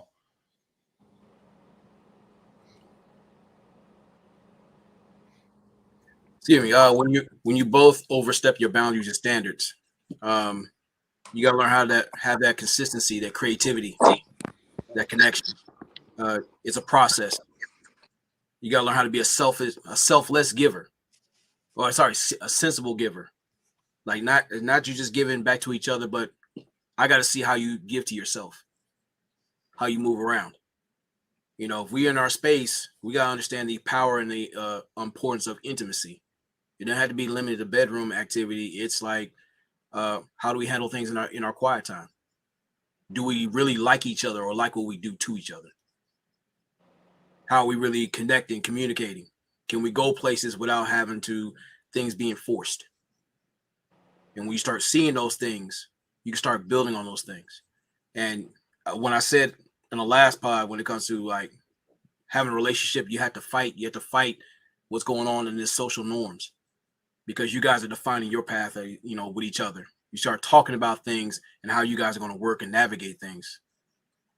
Working not just on far as my trajectory, as far as like legacy, how are we moving together as a unit, together and apart from each other? Those things that I pay attention to. That's what makes the intimate times that much more potent. Because, I got to have that ability to miss you and vice versa. Because if we're on top of each other and like we can't even enjoy each other's space like that, all we're doing is just something regimented. It's got to be free, all out connection, like not scripted, just free to express ourselves freely. But if we don't have any balance or even standards on that, that's where things get real chaotic and what we see today. I agree. SB, how do you navigate it when we in this dating situations, dating process? How much do you give them without giving them too much? I too agree with most of everybody. I think it moves in stages. But as the woman, I think I don't believe in mixing too much too soon, but I do want to know everything. So again, I would just be that wife over here. I would be modestly dressed. It's just a standard. I would set a standard for my life and I would stick to that. So to let him know that I'm seeing wifey qualities in this woman. And that would just be, he would know that this is my life. This is not a game. He would see that I would stick to that. You know, sometimes we play these games like, you know, I'm not a drinker or what have you. Then he takes me out for a celebration or whatever and I get drunk. You know, those type things. You want to set a standard for your life so he can actually see that you are who you say you are. But again, all the while we go into that next stage where we're vetting, and then I'm laying it all out for him. He's laying it all out for me. This is who I owe. This is, you know, all that stuff is being laid out. But initially we have already said that, or I've already said my intentions are to be a wife. You know, I'm not going, you know, I'm not playing around with no long engagement. So everything has been communicated and it just moves in stages. We just letting it all out into the point where we feel like, okay, I can handle this. It's time to be married. And I don't think it takes a long period of time. Y'all already know that. So, you know, it was just moves in stages for me. Yeah, I agree. I think, you know, again, man, I think first step is taking the rose-colored glasses off. That right there is the hardest thing in the world for people to do, especially when you're dating somebody. Let's be honest, if it's moving at that pace, then you really, really, really like this person. You know what I'm saying? And when that's the case, it's very easy for you to lose track of the scoreboard in terms of like what's being done. You so pressed on just, man, I don't want to lose them. So I'm going above and beyond. I'm paying for everything. I'm buying flowers every other day. I'm, you know what I'm saying, popping up to the job. I'm just doing romantic gestures. And I'm talking about this is right out the gate. And a lot of dudes, speak from a male perspective, a lot of dudes implement a regimen that they can't maintain for a long period of time by doing those things. You know, so you take another state 48, first 5 dates, stuff like that. You see what I'm saying? But like, again, you got to take a step back and take the rose-colored glasses off and ask yourself, okay, what is she doing for me? How am I benefiting in this? And that's not necessarily keeping score in a malicious way, but it's just like, nah, I need energy to match, not necessarily exactly what I'm doing. Because we may value two different things, right? Like you may value being taken out to a fancy dinner and things of that nature, but I may value, I don't know, who knows, you taking an interest in what it is. That's a hobby of mine. You coming with me fishing, or you may bought me a fishing pole, or just something like that. Just whatever it is that I'm interested in. I like to play basketball. You brought me a brand new Wilson. You know what I'm saying? Indoor, you know, if you hoop, you know what I'm talking about. But what I'm saying is you take an interest in what it is that I'm doing and you add to it in some type of way. So when I'm feeling that, especially talking to all the ladies as a man, when we feel that type, just any effort coming from your way, we're gonna triple it if we really, really like you.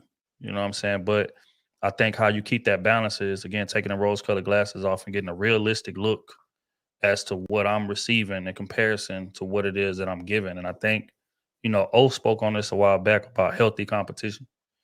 I think the whole goal of that situation is for us to be competing with each other to see who can out effort each other, who can out, you know, be considerate with each other. And I think if y'all have that mindset, then y'all golden. Y'all golden. But if one person come in a situation like, what can you do for me? Then that scoreboard gonna get lopsided real quick. And again, if you're on that opposite end, you got to be able to feel that. You got to be able to see that, you know, for you to maintain that balance. But if you don't, then that other person just steady taking. This goes to the title of this video. Why buy the cow when I'm getting the milk for free? I'm getting everything that I want from you for free. A lot of times without commitment. We're gonna be honest. Because I done spoke on this before. I think that's probably the biggest problem with women today is that they give up 99.9% of the benefits before the man is even in a committed relationship. Damn, a marriage. We ain't even committed yet. And I can already spend a night at your crib. I'm already having sex. You already coming to my crib. We having sex. I wake up. My crib is spotless. All types of, you just going above and beyond. I got work tonight. My clothes is ironed. All type of stuff. I ain't even made no announcement that you my girl. We ain't on Facebook, as Kayla referenced earlier. As no couple, but you doing all that. You letting me use your car. You letting me you popping up buying me gifts, $500 PlayStations and all types. We ain't even an item yet. So from that perspective, the woman need to take them rose-colored glasses off and make sure that reciprocity is being given, because that's the only thing that a man is gonna respect. If you going above and beyond, doing all that, and we ain't giving no effort, we'll never respect you as a wife. Never. I don't care how great you are. Better tell them again because they think they earning a spot. That's They real really rap. do. They really do think they earning a spot. They for real do. So again, if y'all don't listen to nothing else I say, man, make the man want to work for it. Give us some effort. If that man really like you, like I said, we gonna triple it. Because men are just natural givers anyway. That's what the expectation is anyway. But when we really like you, like when we really see future with you, we gonna go above and beyond. But we gotta feel that effort coming from your side. You see what I'm saying? But again, in moderation. Don't go too crazy without us having to earn it. If we don't feel like we gotta earn it, we're not gonna respect you. And you'll never get a ring. Never. Go ahead, Ron. Also wanted to say, like, most women don't understand, like, when a man legit says he loves that woman, he is seeing some shit beyond you leading with your labia. Most times, if she didn't lead with that, like, we had a circle of friends or something like that, they noticed how we responded, or actually how we changed for the better with your presence. You lead with your presence. You lead with yourself. Like, when we go somewhere, how is his energy for real? Because yeah, the sex thing is one thing. If you lead with that, it's not a guarantee you're gonna get a ring. But when we sit there and say that love that person, there was something she opened up within us to really stand on. Because that's a scary thing to say to somebody and stand on it. Because we're not allowed to show our vulnerability most times. But when we sit there and honestly like break the elements, like, hey, I legit love this chick. That says a whole lot about that person. That's a beautiful way to put a bow tie on this thing, man. We're gonna pay these couple bills and we're gonna get up out of here. See, I got y'all out here. Early. Give me my credit. Give me my credit, man. Got this workout in the morning. Let's go. Look, he hand clapping. I'm All ready. right. Priceless Faith Productions, the Fireball. The word trifling isn't it? Yeah, drifting and falling for women who dress provocative is. Same as Proverbs. If I'm wrong, I'll drop a video. All right, Dorby with 2 ball. Queen Sheba over and over again. It's all in my head. Appreciate you, fam. Tina, 2 ball. Don't be doing the most out here in these streets. That's facts, man. Please fact. don't. I'm gonna end up hurt. It's real, man. It's simple economics. People always be asking how you maintain that balance. I don't know if y'all took economy class, but if you haven't, do your research on it. Supply and demand. It's a real thing, and it translates to real life with people. It's very ghetto out here. Yeah, it's tough, man. The message, Ronan just keeps adding to my checklist. Baptizing. Crazy. That was the most inappropriate thing I've heard in a while. It's honest. It's honest. That boy's flagrant. It really was. That was wild, Ronan. But Has somebody made your compilation yet? What do you mean? What do you mean? Your compilation. Somebody needs to. The Ronanisms. The Ronan compilation. Not yet. The Book of Ronan, man. It's in the works. It's in the works. Yes. Oh, that mercy. Killer want a signed copy, man. I'm gonna get an autograph copy. No, I think you should also put some of them stories in there too. Are they ready for that?